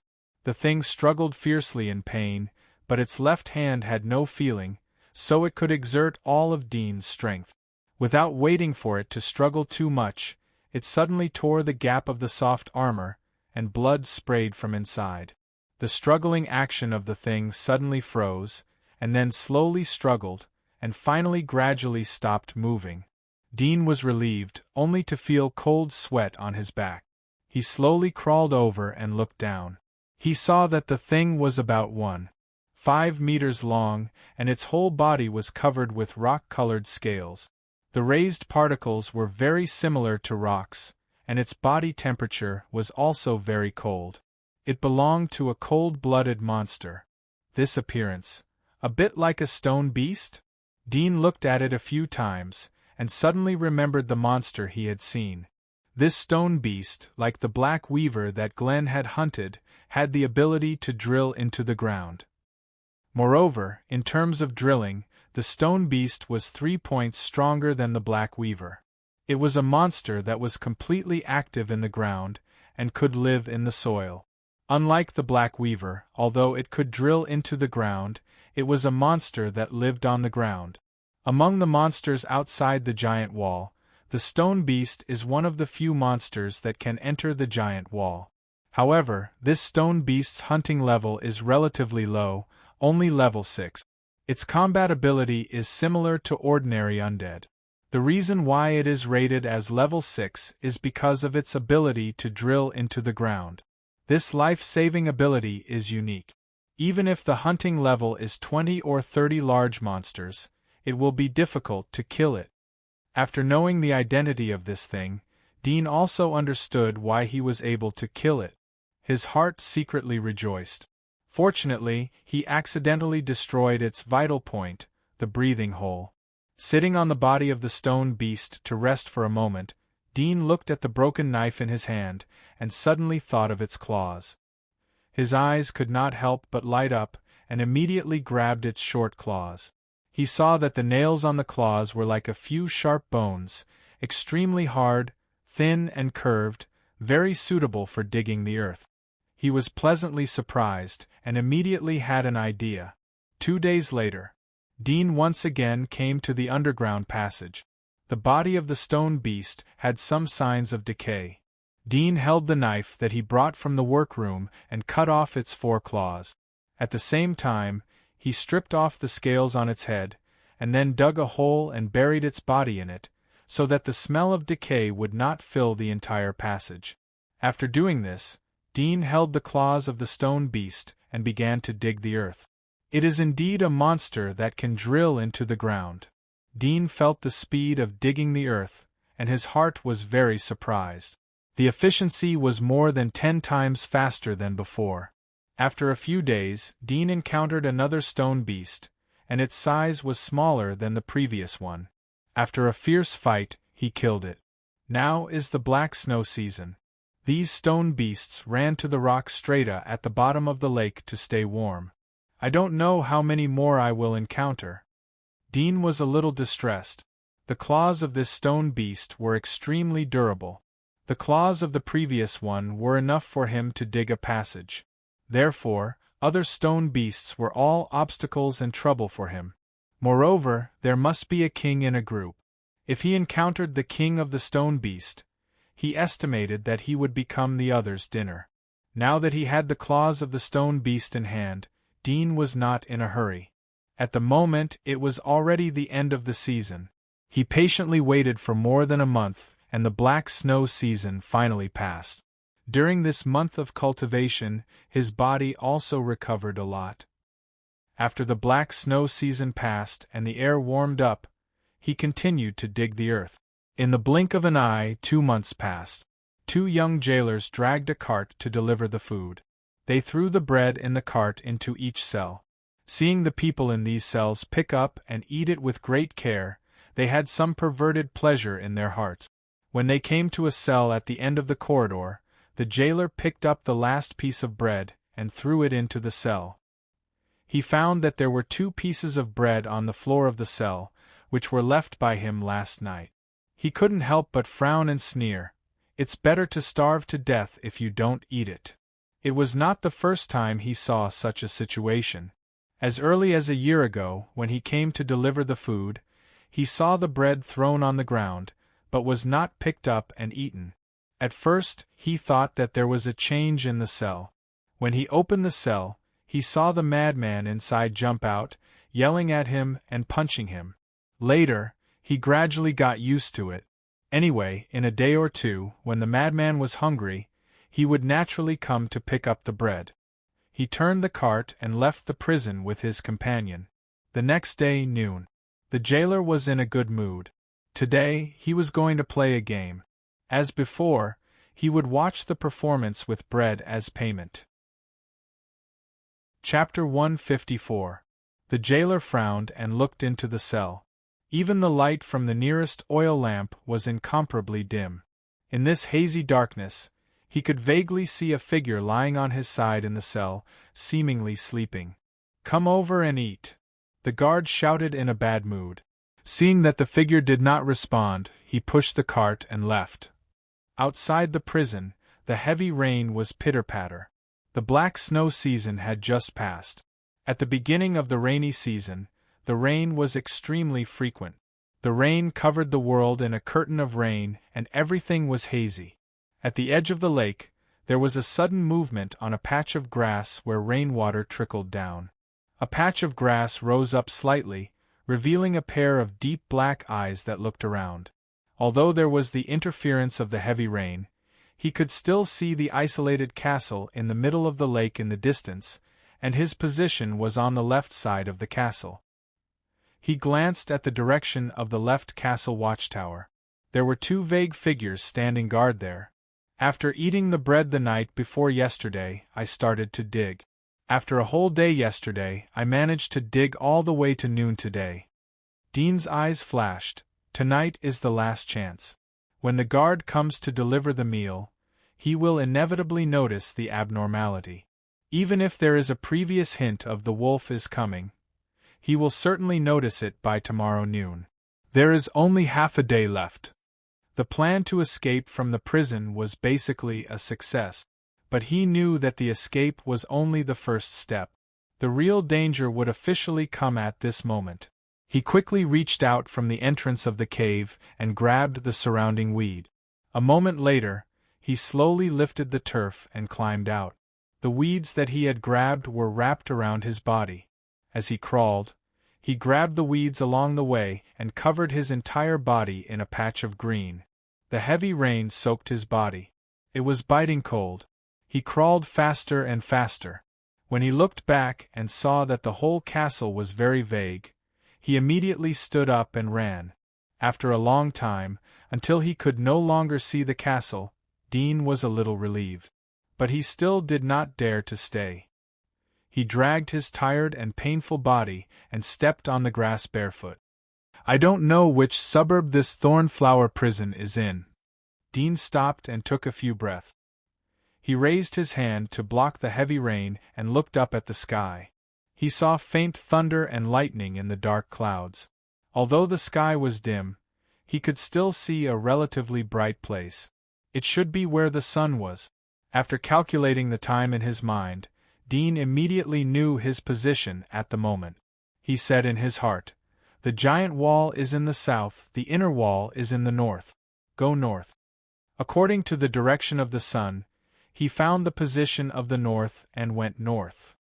The giant wall and the inner wall were like a equal sign. The outer side was the giant wall and the inner side was the inner wall. The middle part was the three areas, the outskirts, and the radiation zone. Under the washing of the heavy rain, the mud on Dean's body was completely washed away. He grabbed some leaves and weeds along the way and twisted them into ropes as he walked. He used the leaves to cover his body so that he would not be infected by the cold. In this wilderness, Dean walked alone. He stumbled along the way. The biting rain made his body cold. He struggled to move forward while sniffing his nose to sense the smell around him in case he bumped into the patrol guards outside the cell. After more than an hour, the rain finally stopped. Dean's body was a lot lighter. It didn't take long for him to see a border fortress. From the familiar trail outside the fortress, it was impressively a fortress leading to the commercial district. I didn't expect that this Thornflower prison was not set up in the slums or residential area, but in the wilderness of the commercial district. Dean's eyebrows slightly raised.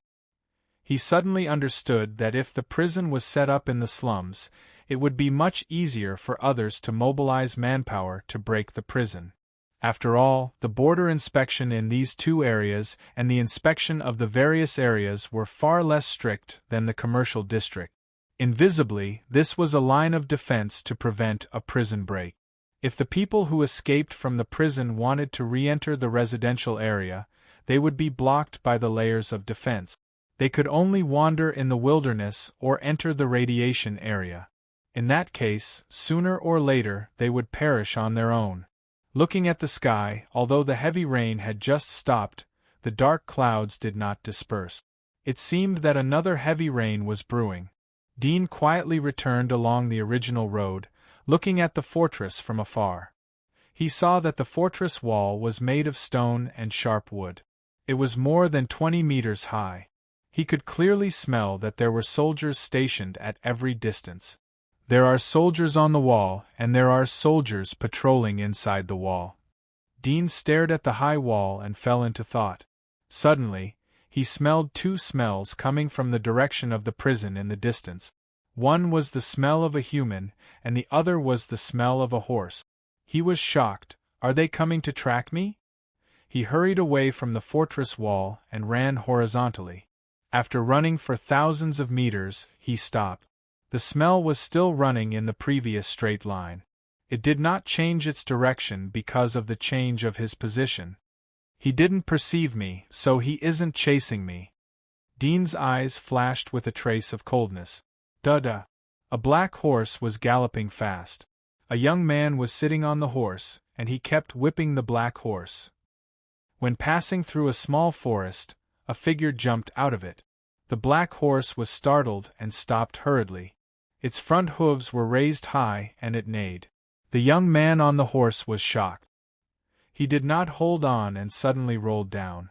At the same time when he landed, the figure rushed over and pressed him to the ground. The figure held a hard stone in his hand and raised it and smashed it down. When the young man saw the face of the figure on him, his pupils shrank and he cried out in horror, "It's you, Puff!" The stone hit his head. Blood flowed from his head and he fainted. Dean lifted the stone and smashed it several times in a row until the sound of cracking was transmitted from his skull. He stopped and gasped for breath. At the same time, he turned over to the flustered black horse. He took the rope and tied it to a small tree next to him. Then he returned to the dead body of the young man. He glanced at the armor and immediately knew that it was from Thornflower Prison. Suddenly, he saw a roll on the waist of the young man, which was used to store letters on rainy days. Dean's eyes flashed. He opened the roll and saw a parchment inside. He pulled it out and shook it. Suddenly, he saw a portrait of himself. Below it was his resume. Dean, male, 16 years old. Wanted in the city. Anyone who provides valid information will be rewarded with 100 gold coins. After reading it, Dean silently tore up the wanted poster. His mouth twitched slightly. 100 gold coins. It seems that I'm still worth a lot of money. For ordinary people in residential areas, 100 gold coins was a huge sum of money that was difficult to earn in a lifetime. It's not dinner time yet, and it's been quite some time since lunch. The jailer must have felt that something was wrong and returned to check. It's even earlier than expected. Fortunately, I intercepted the wanted poster halfway. Dean realized the urgency of the matter. Once the wanted poster was out, his actions would be greatly limited. Fortunately, the world had not entered the information age. It would take a lot of time for the wanted poster to be posted in all areas. He must finish his plan before the time. Dean stripped the young man's clothes and put on his underwear. The more prominent armor was discarded in the grass next to him. Then he threw the young man's body into the grass. As for pretending to be the young man and sneaking into the fortress, the armor was too different from his body shape. People with discerning eyes could see that it was asymmetrical and easy to be exposed. Afterward, Dean took the black horse into the woods next to him. He picked up a stone and smashed it to death to prevent it from being seen by passers-by. Chapter 155. Grabbing the gap between the boulders, Dean quietly climbed up the wall. 150 meters to the left and 150 meters to the right. A soldier is stationed every 300 meters. Dean sensed the smell. The place he chose was exactly in the middle of the two. As he climbed to the middle of the wall, dark clouds rolled over his head. Dean stuck to the wall and waited quietly. A moment later, a torrential downpour fell. Dean immediately took the opportunity to quietly grope up. As he climbed to the top of the sharp wood, he looked around and saw that the two soldiers had left and returned to the pavilion 5 miles away to take shelter from the rain. When it rained, the station soldiers would retreat and change from garrison to intermittent patrol. Dean seized the opportunity and quickly crossed the aisle on the high wall and climbed down from the other end. Although the smell was suppressed during the rain, he could still roughly sense it within a range of about 7 or 8 miles. He lowered his body and ran stealthily. Occasionally, when he ran into a patrol team, he couldn't avoid them, so he lay on the ground and hid in the rain. Although the rain was very harmful to the human body, he was already wet and couldn't care less. Half an hour later, in the outer edge of the commercial district, a figure was running in the drizzle. There were no pedestrians in the wilderness. After the rain stopped, He took off his clothes and wrung them out. Then he continued to wear them until he came to the nearest suburban town. "I'm back." Dean looked at the town with cold eyes. He silently said in his heart and then quietly entered the town. He came to the town's post station and hired a horse from the boss. The boss saw that Dean was wearing wet clothes and felt a bit strange, but seeing that Dean had handed over silver coins, he didn't ask anything. He took 2 horses and gave them to Dean. Dean turned over and rode on one of the big horses. At the same time, he pulled the other horse's rope and galloped away.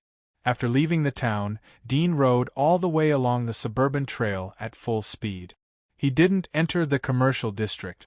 There were many people on the street and it would inevitably attract attention. Moreover, some streets prohibited horses unless they had aristocratic status. Along the suburban streets all the way, Dean rode 2 horses. Although it was a bit of a detour in the suburbs, and occasionally they would encounter attacks from wild wolves and porcupines, but the confidentiality was much higher. "It's getting dark." Dean looked at the sky and urged the horse faster. 2 hours later, one of the 6 boundary walls between the commercial district and the residential district. In front of the boundary wall closest to the giant wall, there were not many people going in and out. At this moment, a black horse was galloping over. A thin figure was sitting on the horse. It slowed down on the path in front of the passage and followed the sparse crowd into the passage of the boundary wall. Dean, who was sitting on the horse, saw that there was no wanted poster on the boundary wall. He was relieved. He knew that the news hadn't reached here yet. It would save him a lot of effort. There was no inspection to enter the residential district from the commercial district, but a strict inspection was required to enter the commercial district from the residential district. Therefore, Dean rode through the passage safely. As for the other horse, he had already lost it on the way. Otherwise, it would be somewhat unusual and conspicuous for a person to carry 2 horses. After all, the wanted poster would be delivered sooner or later, and the pursuers would come sooner or later. If he was too conspicuous, it would be easy for the pursuers to track him down. After coming out of the passage, Dean slowly accelerated and galloped away again. Residential district. "I don't know how Uncle and Aunt are. Have they been implicated by me? 3 years have passed. Will Aunt's legs still hurt in rainy days?" Dean could not help but think of Jura and her husband as he galloped all the way. In addition to his biological parents and sister, Jura and her husband were the most guilty people in the world. However, he knew that with his current identity, it was not appropriate to appear in front of them. Moreover, he had no time to find them. The sky was dark. Dean galloped at full speed, trying to enter the slums before the curfew. A few hours later, Dean rode past the boundary wall leading to the slums. He was back to the slums. His keen sense of smell suddenly smelled the turbid air and all kinds of strange and unpleasant smells. He rode the exhausted black horse to the abandoned factory that Barton and the others had found. It was located on the outskirts of the slums. At the moment it was curfew time. There were soldiers patrolling the street. If they saw a pedestrian, they would be beaten. If it was serious, they would be detained for a few days. Halfway through the journey, Dean encountered the curfew patrol. He immediately abandoned the black horse and tied it to a shed post outside a hotel. Taking advantage of the darkness, he went to another street to take a detour. Because of his sense of smell, it was almost impossible for the curfew patrol to find him. A few hours later, Dean came to the abandoned factory on the outskirts of the slums. Weeds were everywhere. The abandoned factory was like a dark skeleton standing in the wilderness of weed. Dean didn't smell the smell of Barton and others. He frowned slightly. But thinking that he hadn't come back for more than 3 years, it was normal that they were not here. He immediately pushed the weeds and entered the factory. The darkness didn't affect his vision. There were some weeds growing in the factory. It should be deserted for a while. He walked around and quickly found some materials that he had specified to Barton and others to buy. He didn't expect that after 3 years, these materials were still piled up here and hadn't been sold. Dean silently stroked the wooden crates that stored the materials. After a moment of silence, he found some coal and smeared it on his face. After that, he found a slightly clean place and lay down to rest. He had not slept for 2 days and 1 night from the time he dug the tunnel to the time he was on his way. He was completely exhausted. The next day, Dean woke up. In the warm golden light, he left the abandoned factory and went to the square where he and Barton had contacted each other. He immediately saw that the square was engraved with special symbols that he had taught them. "Dean, we have bought the things. Dean, are you okay? Everyone is waiting for you, Dean. We are waiting for you at the Green Street, North District, Source Mountain Factory." Chapter 156. Lake Thornflower Prison. 3:16 in the afternoon. In a bright and gorgeous office on the top floor of the inner castle, Warden Jones and his butler, Peter, were sitting on the balcony drinking afternoon tea. A black cat was lying on the dining table, gnawing on a piece of bread with meat in it. Those who knew the warden well knew that he was a very caring person. He loved to raise small animals, cats and dogs the most. He loved these cats and dogs far more than the average lady.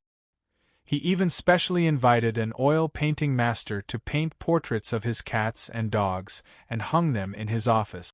There was once a jailer who played cards too late and forgot to send dinner to his hound Casey. As a result, no one saw him eat for a week. Greedy little guy. Jones touched the black cat's head with a kind smile on his face. He was only 38 years old, but he was able to sit in this position. In addition to the huge background behind him, his own ability was even more undeniable. "It's raining again." Butler Peter looked at the rain outside the window and sighed. Jones smiled indifferently. "It's just a drizzle."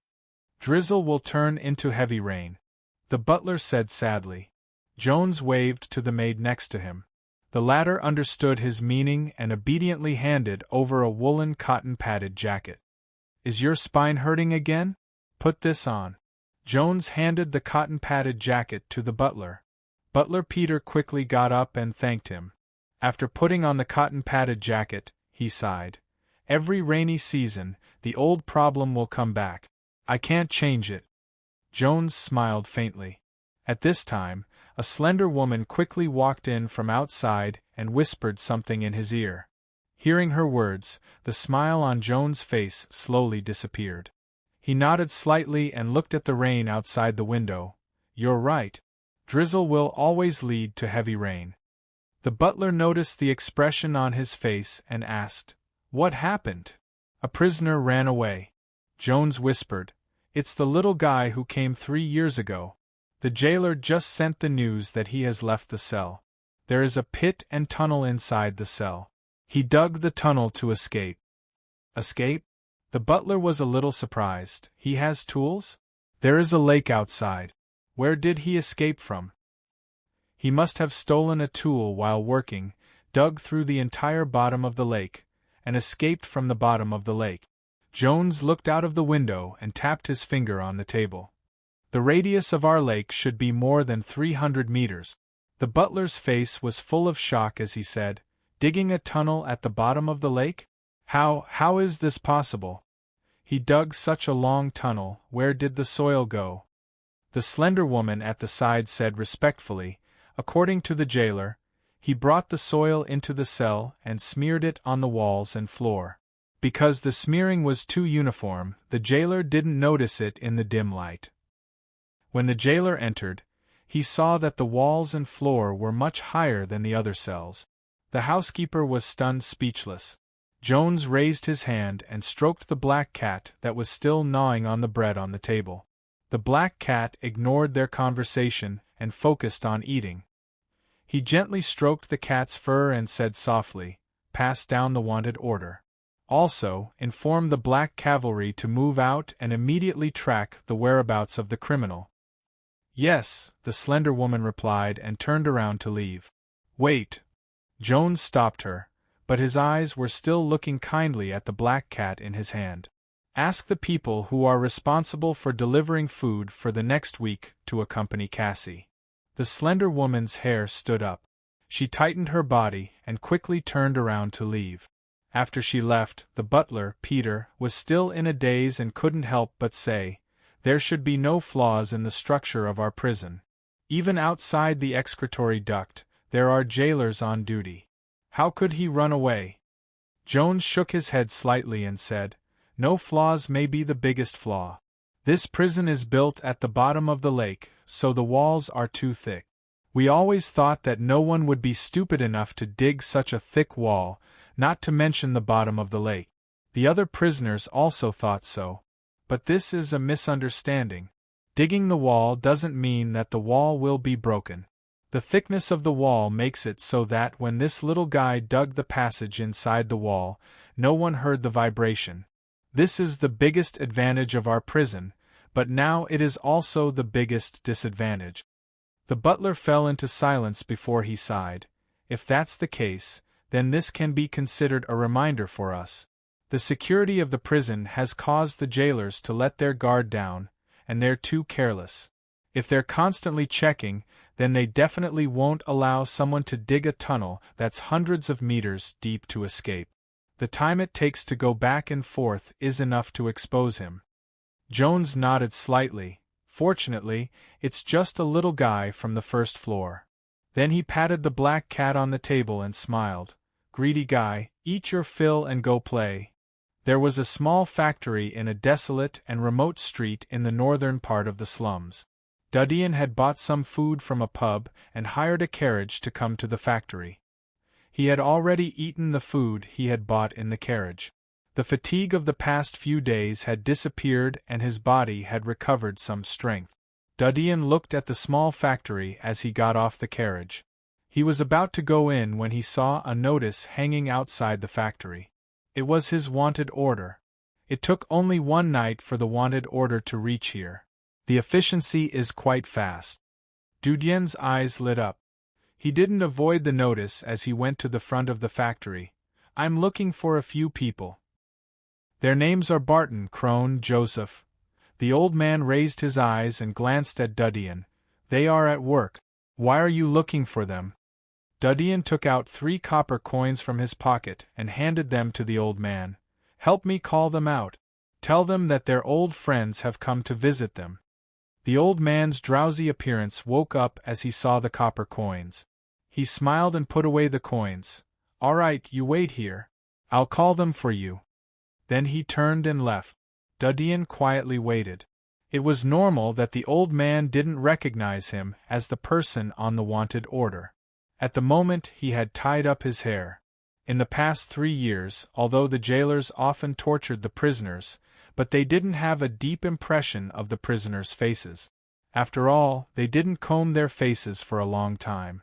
No one was interested in remembering a face that was bound to die. Therefore, the person drawn by the jailer's impression was completely different from his actual appearance. Although there was a portrait of him when he had just entered prison, showing his delicate facial features, his appearance had changed greatly after 3 years. It should be known that the fastest growth period for a person was from the age of 10 to 16. The current him was completely different from his previous childish and delicate appearance. After growing up in torture, pain, and hunger, his face was thinner and his eyebrows were higher. Although he was only 16 years old, he had a mature and cold temperament.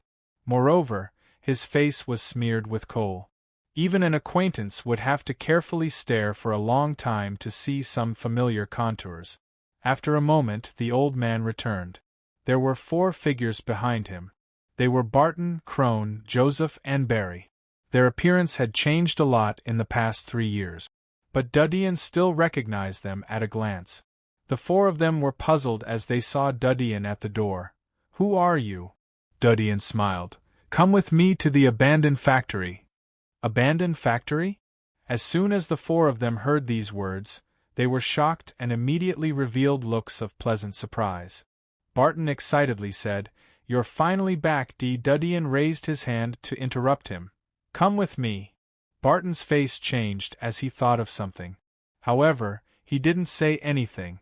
The other three looked at each other. Barry hesitated for a moment. He wanted to speak but didn't say anything.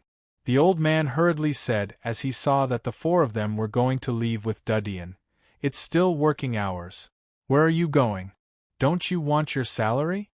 Barton said, "Uncle, can you help us ask for a leave? I can't help you with this." The old man immediately shook his head and refused. Dudian looked at the four of them. "Don't work here. Come with me." The four of them looked at each other. They faintly guessed something but didn't say anything. The old man looked at Dudian. "Boy, what are you talking about? If they leave then they will lose their salary for 2 months." Dudian didn't pay attention to him and turned away. The four of them immediately followed him. After a moment, Dudian and the four of them returned to the abandoned factory in the suburbs. "Dean, what the hell is going on? Why are you wanted? Where have you been for the past 3 years? The wanted notice says that you are a criminal. What crime have you committed? Is it murder? I don't believe it. Even if I accidentally killed someone it wouldn't be a crime." Barton asked in a worried tone as he arrived at the abandoned factory. Dudian's eyes swept through the faces of the four. He saw a trace of worry on Barton's face. He looked at the others. "The wanted notice is right. I didn't commit a crime before, but it's different now." He looked at the four. "Are you willing to do something big with me?" The four of them looked at each other. Crone whispered, "Is it about the previous matter?" Dudian smiled and gently shook his head. "It's a bigger matter." The four of them looked at each other and saw the hesitation on each other's faces. Barry had a complex look. "Dean, how about we stop? It's good to live an ordinary life like this. We are working every day. Although it's a bit hard, but we can get enough food and clothing."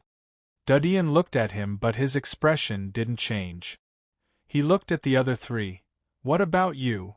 Crone was worried. "Although we want to help you, but you are wanted now. Once you are exposed it will be over." Barton didn't speak as he stared at Dudian. After Crone finished he suddenly said, "Dean, no matter what you want to do I will follow you. I told you that you gave me my life. Even if you ask me to rob I will do it." Dean looked at him, and there was a touch of smile on his face. "Me too." Joseph gritted his teeth. "I said that I don't want to live a life where I don't know the next meal. Although we have found work in the factory, but what do others think of us? I've had enough of contempt and disgust." Crone and Barton were startled and silent. Barton saw that both of them didn't say anything, so he angrily said, "Dean is now wanted. He is isolated and helpless. Are you going to watch helplessly as Dean is wanted?" Crone slightly gritted his teeth. "I don't want to, but what can we do with just the few of us? Do you think that Dean's wanted order will be revoked?" Barton angrily said, "Even if you can't, but now Dean needs help and you are retreating. How can you be worthy of Dean, who brought you out of the orphanage?" Both of them were speechless as their faces turned ugly. Dudian looked at them. "You don't have any psychological burden. I told you that I brought you out to repay you for taking care of me. If you want to live a peaceful life then you can leave now. But I hope that you won't expose the things here." Both of them bowed their heads as they heard Dudian's words. Crone clenched his fists. "Damn! I'm going all out. Anyway, I've had enough of those idiots laughing at me." Barry suddenly prostrated on the ground. "Dean, I'm sorry. I'm really sorry. I can't do it. I already have someone I like. I just want to live a peaceful life.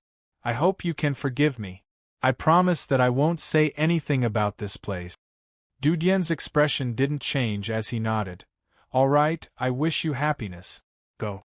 Barry raised his hand to wipe his tears.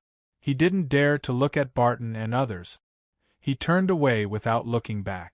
Dudian quietly looked at Barry's back. There was a trace of coldness in his eyes.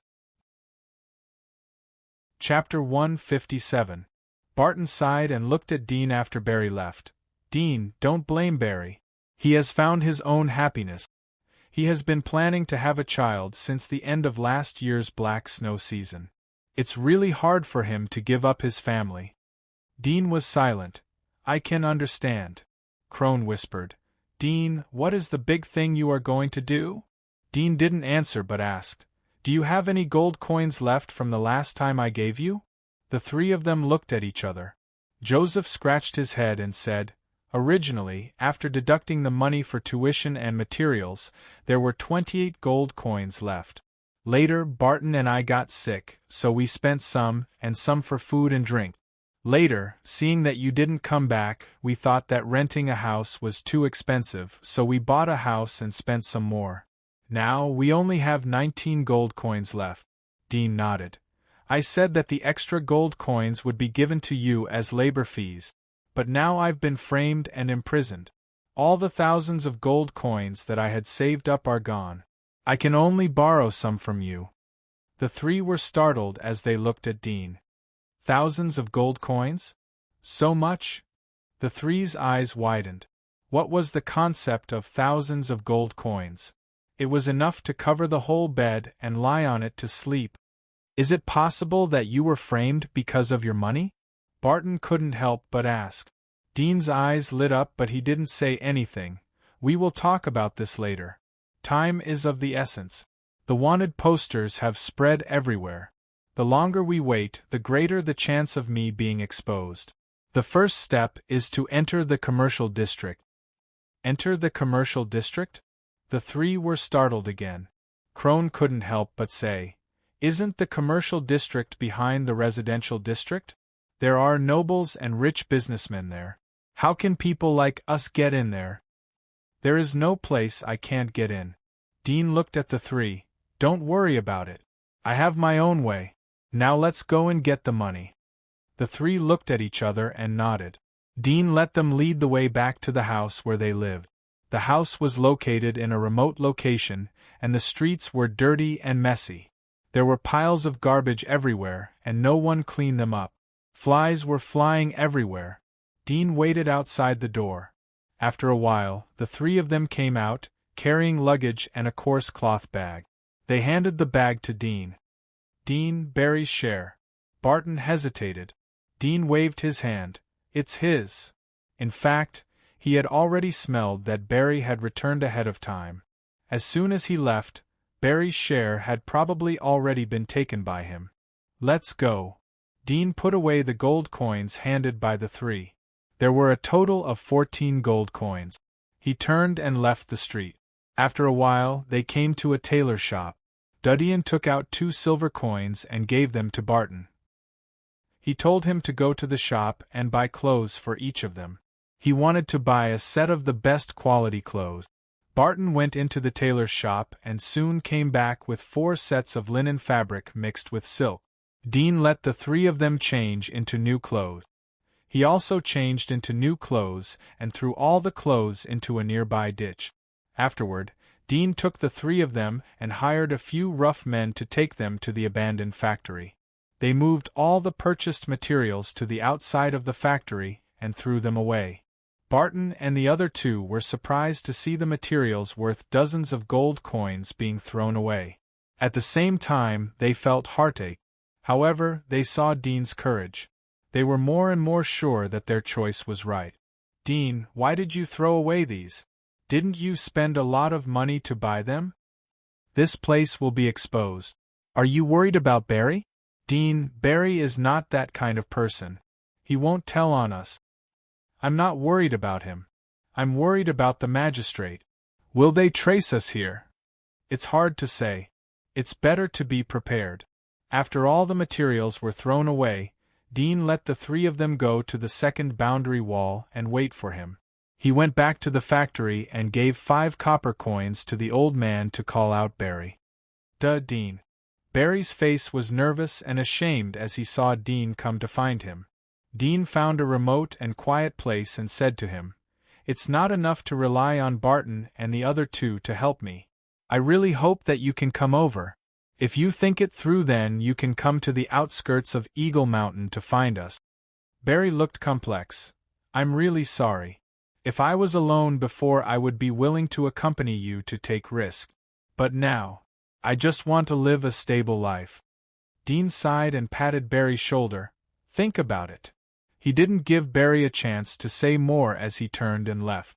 Barry was startled as he looked at Dean's back. He loosened his grip on his pocket. After saying goodbye to Barry, Dean came to the second boundary wall.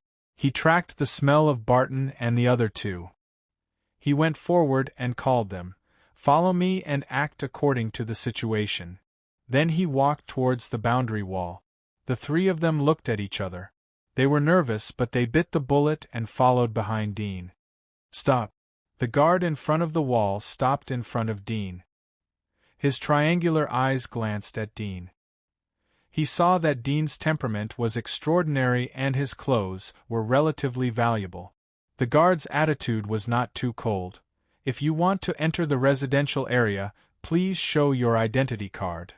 Dean nodded slightly and came close to the guard. He took out a gold coin from his pocket and handed it to the guard. He lowered his voice. "Help me." The guard's eyes moved from the gold coin to Dean's face. He was silent for about 2 seconds. He took the gold coin and impatiently waved. "Go. Go." Dean was relieved. He waved to Barton and the other two and entered the passage. Barton and the other two's hearts were pounding.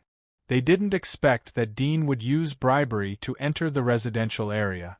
Moreover, he did it in broad daylight. Such a bold act made the three of them break out in cold sweat. Their bodies were stiff and they didn't dare to breathe even after they came out of the passage. After entering the residential area, Dean hired a carriage. He called the three of them and said to the coachman, "Go to the boundary wall." Inside the carriage, Barton patted his chest. There was cold sweat on his forehead as he looked at Dean. "Dean, your courage is really big. What if the guard gets angry?" "Then we can only turn around and slip away," Dean said. The three of them looked at each other and smiled bitterly. "You dare to do such a method?" "We wouldn't dare," Crone said in a resentful tone. Dean smiled. "You are law-abiding citizens. Naturally, I wouldn't dare to do such a thing." In addition to digging the passage, he had learned more than just suffering and torture. "I didn't think that it would be so easy to enter the residential area. 1 gold coin is enough." Joseph sighed. The residential area was out of reach for them. Dean faintly smiled. "Everything is simple as long as you have money. That includes killing." "Killing?" The three of them were shocked when they heard the word. Barton suddenly thought of something. "Dean, are you going to the commercial district to retaliate against the people who framed you?" Dean smiled. He was about to speak when his nose twitched. He smelled a distinctive smell coming from the distance. He couldn't help but lift the corner of the curtain to look. A moment later, on the road that the carriage was speeding on, 5 large black horses galloped towards them. On the horses sat people in black armor, with long spears and thin swords hanging from their waists. They brushed past the carriage. Through the gap of the curtains, Dean noticed that several people had Thorn's medal on their shoulders. "Dogs!" There was a trace of coldness in Dean's eyes. A moment later, the 5 black horses arrived in front of the boundary wall. The leader pulled the reins of the horses and stopped. He shouted at the guards, "Have you seen the man on the wanted list?" The guards looked at each other and shook their heads. "I haven't seen him." "Well," the leader snorted, "keep a close eye on him for the next few days." Then he urged the black horse to enter the slums.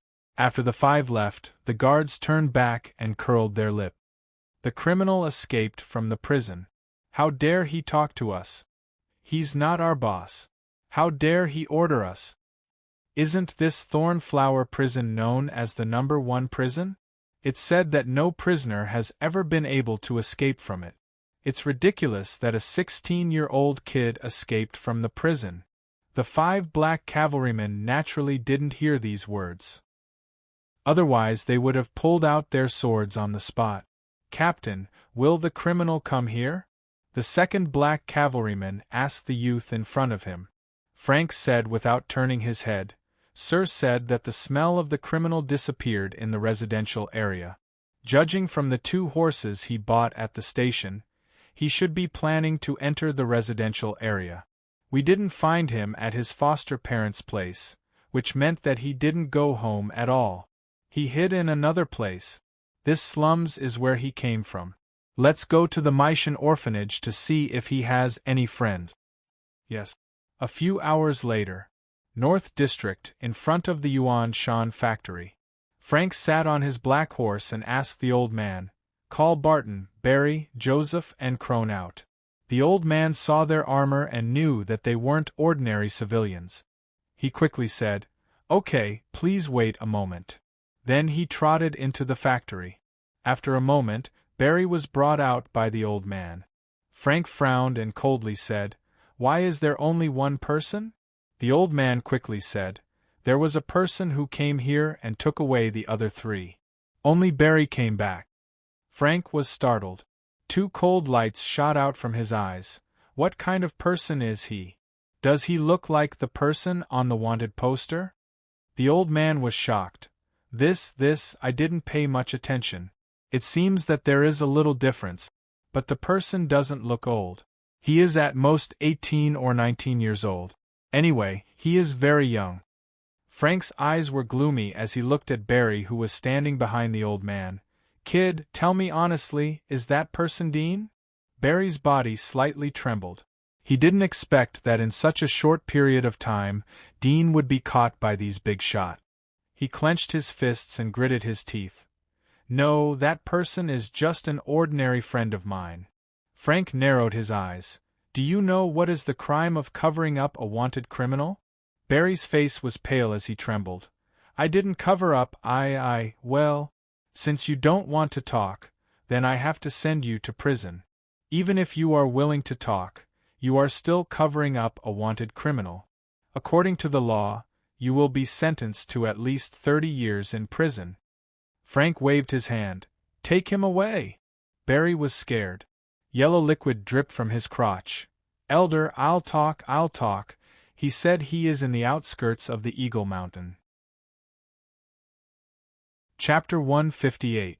The carriage passed through a bustling street along the main road.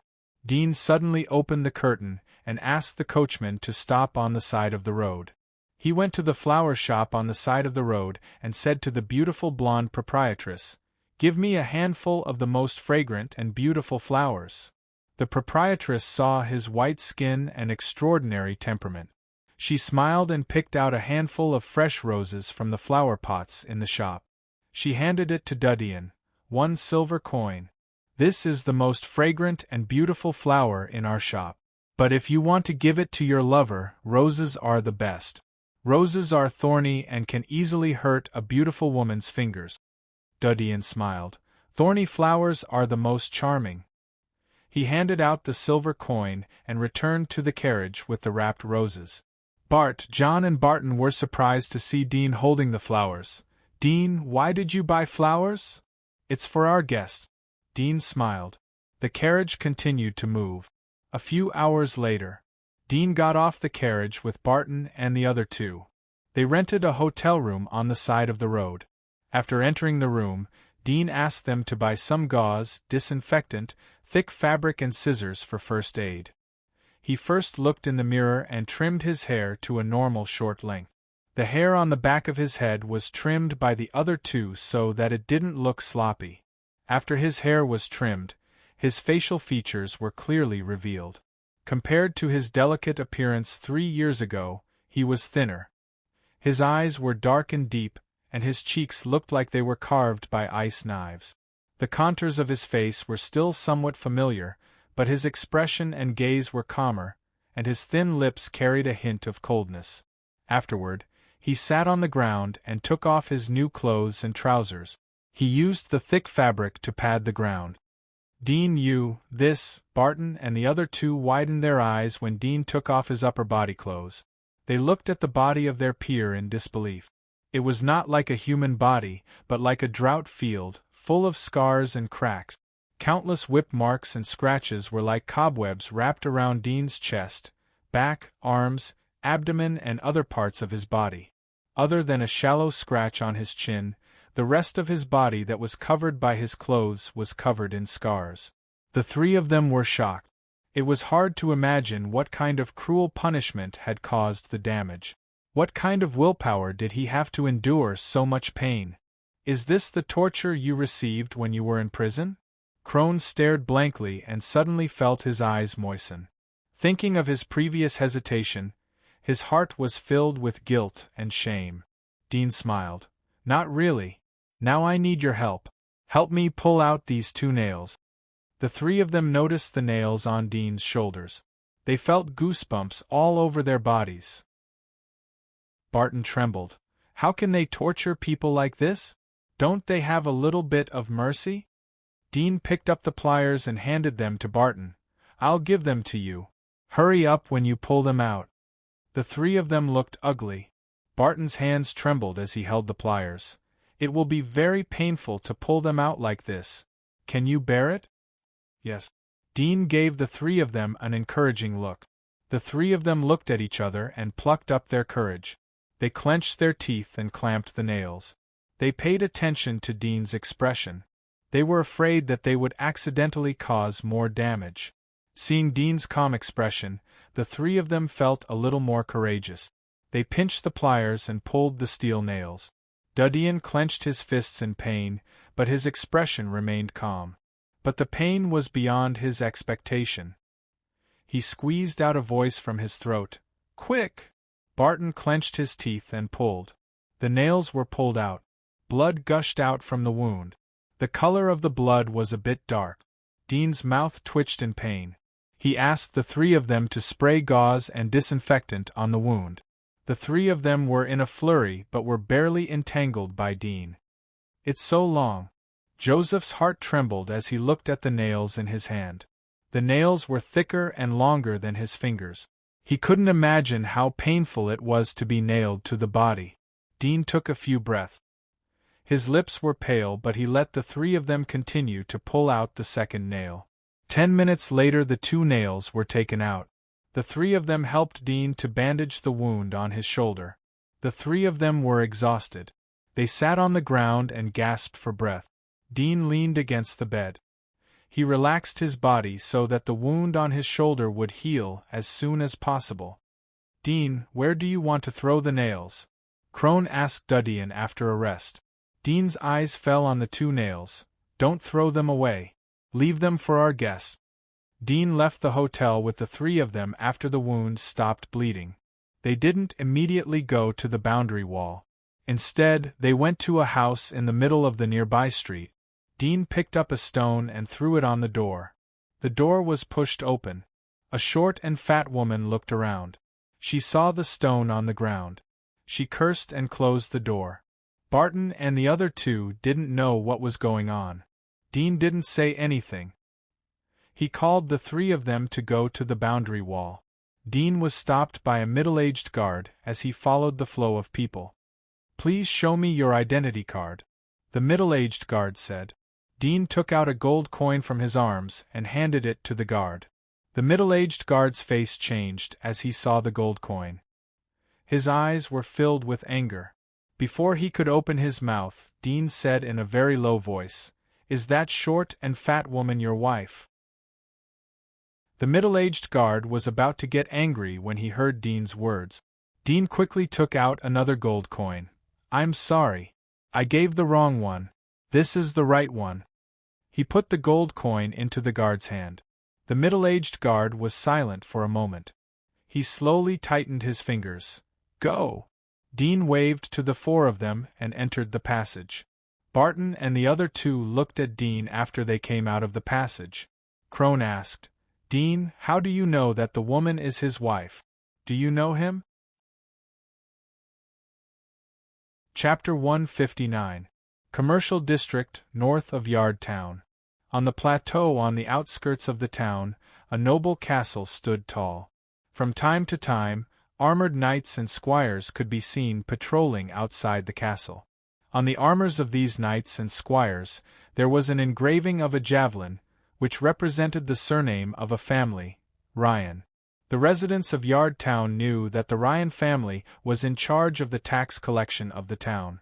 Although they were living in a remote corner of the town, but they were one of the top aristocratic families in the commercial district. However, they had provoked the evil alchemist and were destroyed. The huge manor and the magnificent manor had turned into a desert.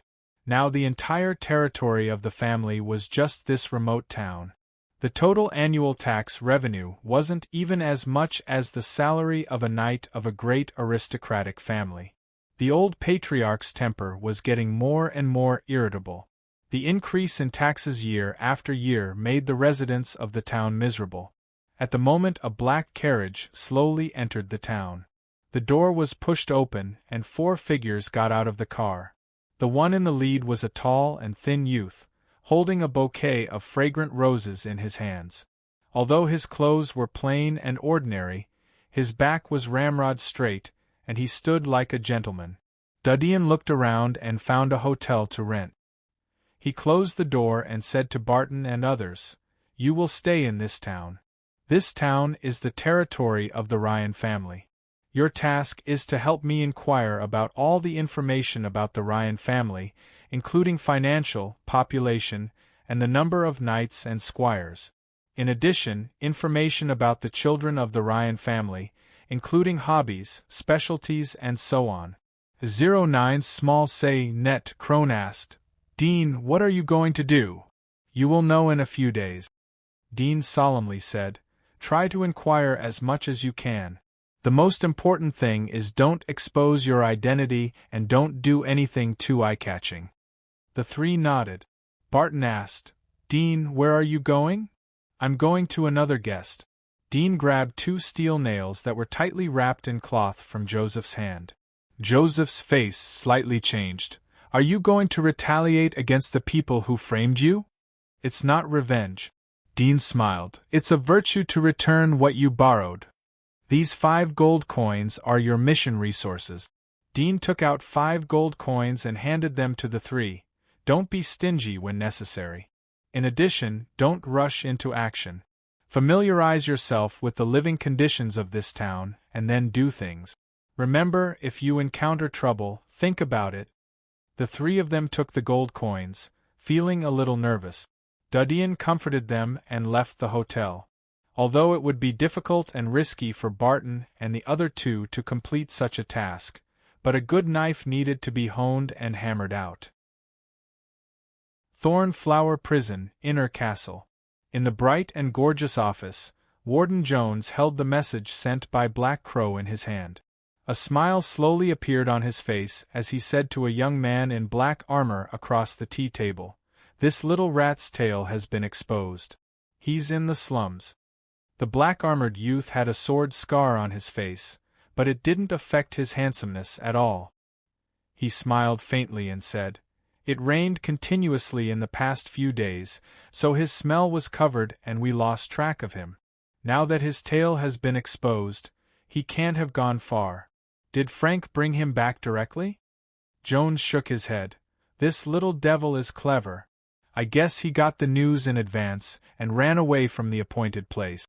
Frank didn't find him, but they caught a former companion of the little devil. They are still interrogating him. In my opinion, I don't think he will confess anything. The little devil was able to escape from here. It's not easy to catch him." The young man in black armor smiled. "No matter how cautious he is, his tail has been exposed. As long as we know he's in the slums, he won't be able to run away. Even if we dig 3 feet underground, we will be able to find him." "I believe in your nose." Jones smiled.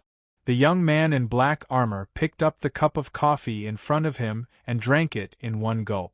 He got up and said, "I'll go first." Then he turned around and left. Butler Peter looked at the back of the young man as he disappeared outside the door. He looked at Jones. "This little devil is a junior hunter from the Melon Consortium. He has a rare magic mark of the Predator. He should know how to track the little devil. Can he find the little devil in the slums alone?" Jones' mouth curved into a smile. "Don't underestimate the hunting ability of the evil dog." Butler Peter was startled. He nodded in silence. Commercial District, Fell Street Magistrate. This was one of the branches of the magistrate in the commercial district. It dealt with more than a dozen cases in the nearby towns and commercial district. At the moment, the sky was getting dark and heavy rain was about to fall. In the middle of the office building of the magistrate, several official judges had finished reviewing the cases in their hands. They came to a separate office in another part of the building. They knocked on the door and entered the office. They tidied up the case and respectfully handed it to the figure in front of the desk. "Teacher, this is the alcohol case in Boortown. This is the rape case in Micktown." Several people handed over the case in succession. The figure sitting behind the desk was tall and slender. He was wearing a dark red robe with golden threads. He was full of luxury and solemn temperament. He was bowing his head to deal with the case in his hands. He heard the words of the students and nodded. "Leave it." Several students handed over the case to the desk. Before leaving, one of the young girls said, "Teacher, it's going to rain outside. You should go back and rest early." The figure was startled. He looked out of the window. Gloomy thunder was rolling in the sky. It seemed that heavy rain was coming. He slightly frowned and nodded. "I know. You go first." The young girl looked at him but didn't say anything. She turned around and left. After they left, the man finished writing a summary of the half-completed cases in his hands. He put the quill back into the pen holder, got up, and put the other cases into the drawer. Then he came to the door, put on his deacon hat, picked up the oilcloth umbrella, and left the courtroom. "Hello, Deacon Hua. Hello, Deacon Hua." Along the way, the busy apprentice priests and knights of the magistrate bowed their heads respectfully when they saw the middle-aged man. The middle-aged man had long been accustomed to it. He calmly walked out of the gate of the magistrate. At this time, the rain had dripped down and stained his clothes. He looked up and slightly frowned. He opened the oilcloth umbrella in his hand and went down the steps. Chapter 160. On the street outside the magistrate, there was an exclusive carriage waiting for him. Huey got on the carriage, put away his umbrella and said to the driver, "Go home tonight. The rain is too heavy. Drive slowly." "Yes," the driver whispered. The carriage slowly moved along the street in the heavy rain. Huey sat on the comfortable cotton cushion in the carriage and gently rubbed his eyebrows. Recently, he had a lot of things to do, which made him a little tired. He sighed deeply and picked up the silver teapot on the table. He poured himself a cup of strong tea, but he saw that there was no heat coming out of the cup. He reached out and touched the teacup. The temperature was still cold. He couldn't help but feel annoyed. He said to the driver, "In the future, prepare hot water before I get off work." "Yes," the driver whispered. Huey sighed and leaned back on the cushion. He closed his eyes and quietly rested. The heavy rain pattered down from outside the carriage. The streets of the commercial district were extremely smooth. There were few bumps and shakes along the way. After a long time, the carriage slowly stopped. Huey slowly opened his eyes. He thought that it was windy outside. He tightened his collar, opened the door, picked up the umbrella and got out of the carriage. Huey looked at the street in front of him. He was stunned. Although the heavy rain blurred his vision, he could still see that it was a strange street. He didn't wait for him to turn his head. He suddenly felt a pain in the back of his head. He suddenly fainted. The umbrella fell down. The heavy rain quickly drenched his body. He was submerged in the water on the road. A figure grabbed his arm and dragged him into an ordinary house on the side of the road. Then the figure came out and picked up the umbrella on the ground. The carriage was tied to the pillar next to it. Then the figure went back into the house and gently closed the door. Puff! A basin of cold water was poured on Huey's head. He woke up. His neatly combed hair scattered on his face. He hurriedly looked around. He suddenly saw a dim oil lamp hanging in front of him. It was somewhat dazzling. Under the lamp there was a thin figure. As his vision gradually adapted, He also saw the other person's face. It was a teenager. With his many years of experience, he instantly judged that the other person's age was no more than 18 years old. "Who are you?" Huey struggled a little and saw that his hands were tied to a pillar. He did not panic, but quickly asked with a cold face. Dean squatted down and looked at him. "Take a guess." Huey coldly snorted and said, "Is it a family member or friend of one of the criminals I tried?" Dean smiled. "It seems that Deacon Hua is still a little self-aware. You know that you have offended a lot of people. I will remind you a little bit. 3 years ago, you tried a huge theft case. Do you remember?" "A huge theft case?" Huey slightly frowned, thought for a moment and said, "There is such a thing. Are you the accomplice of the theft?" "No, I'm a party to that case." Huey was stunned. "I want to know what means the Borong family used to make you, a dignified deacon of the magistrate, to work for them." Dean smiled. "Is it money, power, or something else?" Huey deeply looked at him. After a moment, he said, "If I remember correctly, the crime you committed has been sentenced to death with a reprieve. The time limit is 5 years. If you are here, then you either have a big background or have escaped from prison. You just need to answer my question," Dean whispered as he pinched Huey's hair. Huey sneered. "Do you think that I will bow to a criminal? You are underestimating the deacon of the magistrate. I advise you to surrender and obediently go back to prison. At least you can live for a year and a half." "Won't bow?" Dean smiled. He pinched Huey's hair and pulled down his fingers. Huey's head was suddenly lowered. He grimaced in pain. "Hey, why did you lower your head?"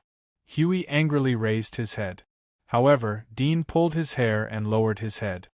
"Your arrogance and persistence can't withstand a little pain." Dudian smiled. Huey's body trembled in anger. He gritted his teeth. "It's useless to torture me. Even if you kill me, your crime can't be changed. Moreover, if you kill me, you will be exposed. The death of a deacon will alarm the entire magistrate. They will send people to hunt you down." "It's really touching," Dean sighed. "I hope that everyone can be like you and think about the enemy when they are about to die. Such a mind is really touching. Unfortunately, I'm not looking for you to help me change my criminal record. I just want to know who was involved in this case." Huey struggled twice, but his head was tightly pulled down by Dudian's hair. He slightly gritted his teeth. "It's been a long time. I have to go back to the magistrate to check it out." Dudian smiled. "I'll help you remember. Your wife and daughter are very beautiful. What do you think will happen if you send them to the brothel in the slums?" Huey's body trembled. "Bastard! If you dare to touch their fingers, I won't let you go." "If there is a ghost, then Deacon Huey wouldn't be able to live until today." Dudian softly said, "My patience is limited. The rain will stop soon. I hope that we can cooperate happily. You will answer my questions. After all, it will take a lot of effort to transport your wife and daughter to the slums. Don't make it difficult for me, okay?" Huey twisted his neck and stared at Dudian. Eventually, he slowly lowered his head. "If you want revenge, then you should go to the Borong family and the Milan family. They are the ones who conspired." Dudian smiled. "I naturally know that. But the decisive factor is your prestige as a deacon of the magistrate. Your accumulated prestige makes your words have a high credibility. Even if you are wrong, people will look at your prestige and believe you. They won't believe a trivial suspect." Huey was stunned for a moment and then fell silent. "In addition to these two families, is there anyone else?" Dudian asked. Huey slightly shook his head. "No." He paused for a moment and looked at Dudian. "Aren't you a primary hunter? If you let me go, I have a way to send you out of the giant wall." Dudian slowly shook his head and turned to the side of the room. Huey noticed that there was a bouquet of roses on the table. He saw Dudian pick up 2 sharp nails from the lace. They were stained with blood. "You're tuning in to the Phoenix Nights YouTube channel. Don't forget to subscribe and join us on this journey to catch the most captivating stories.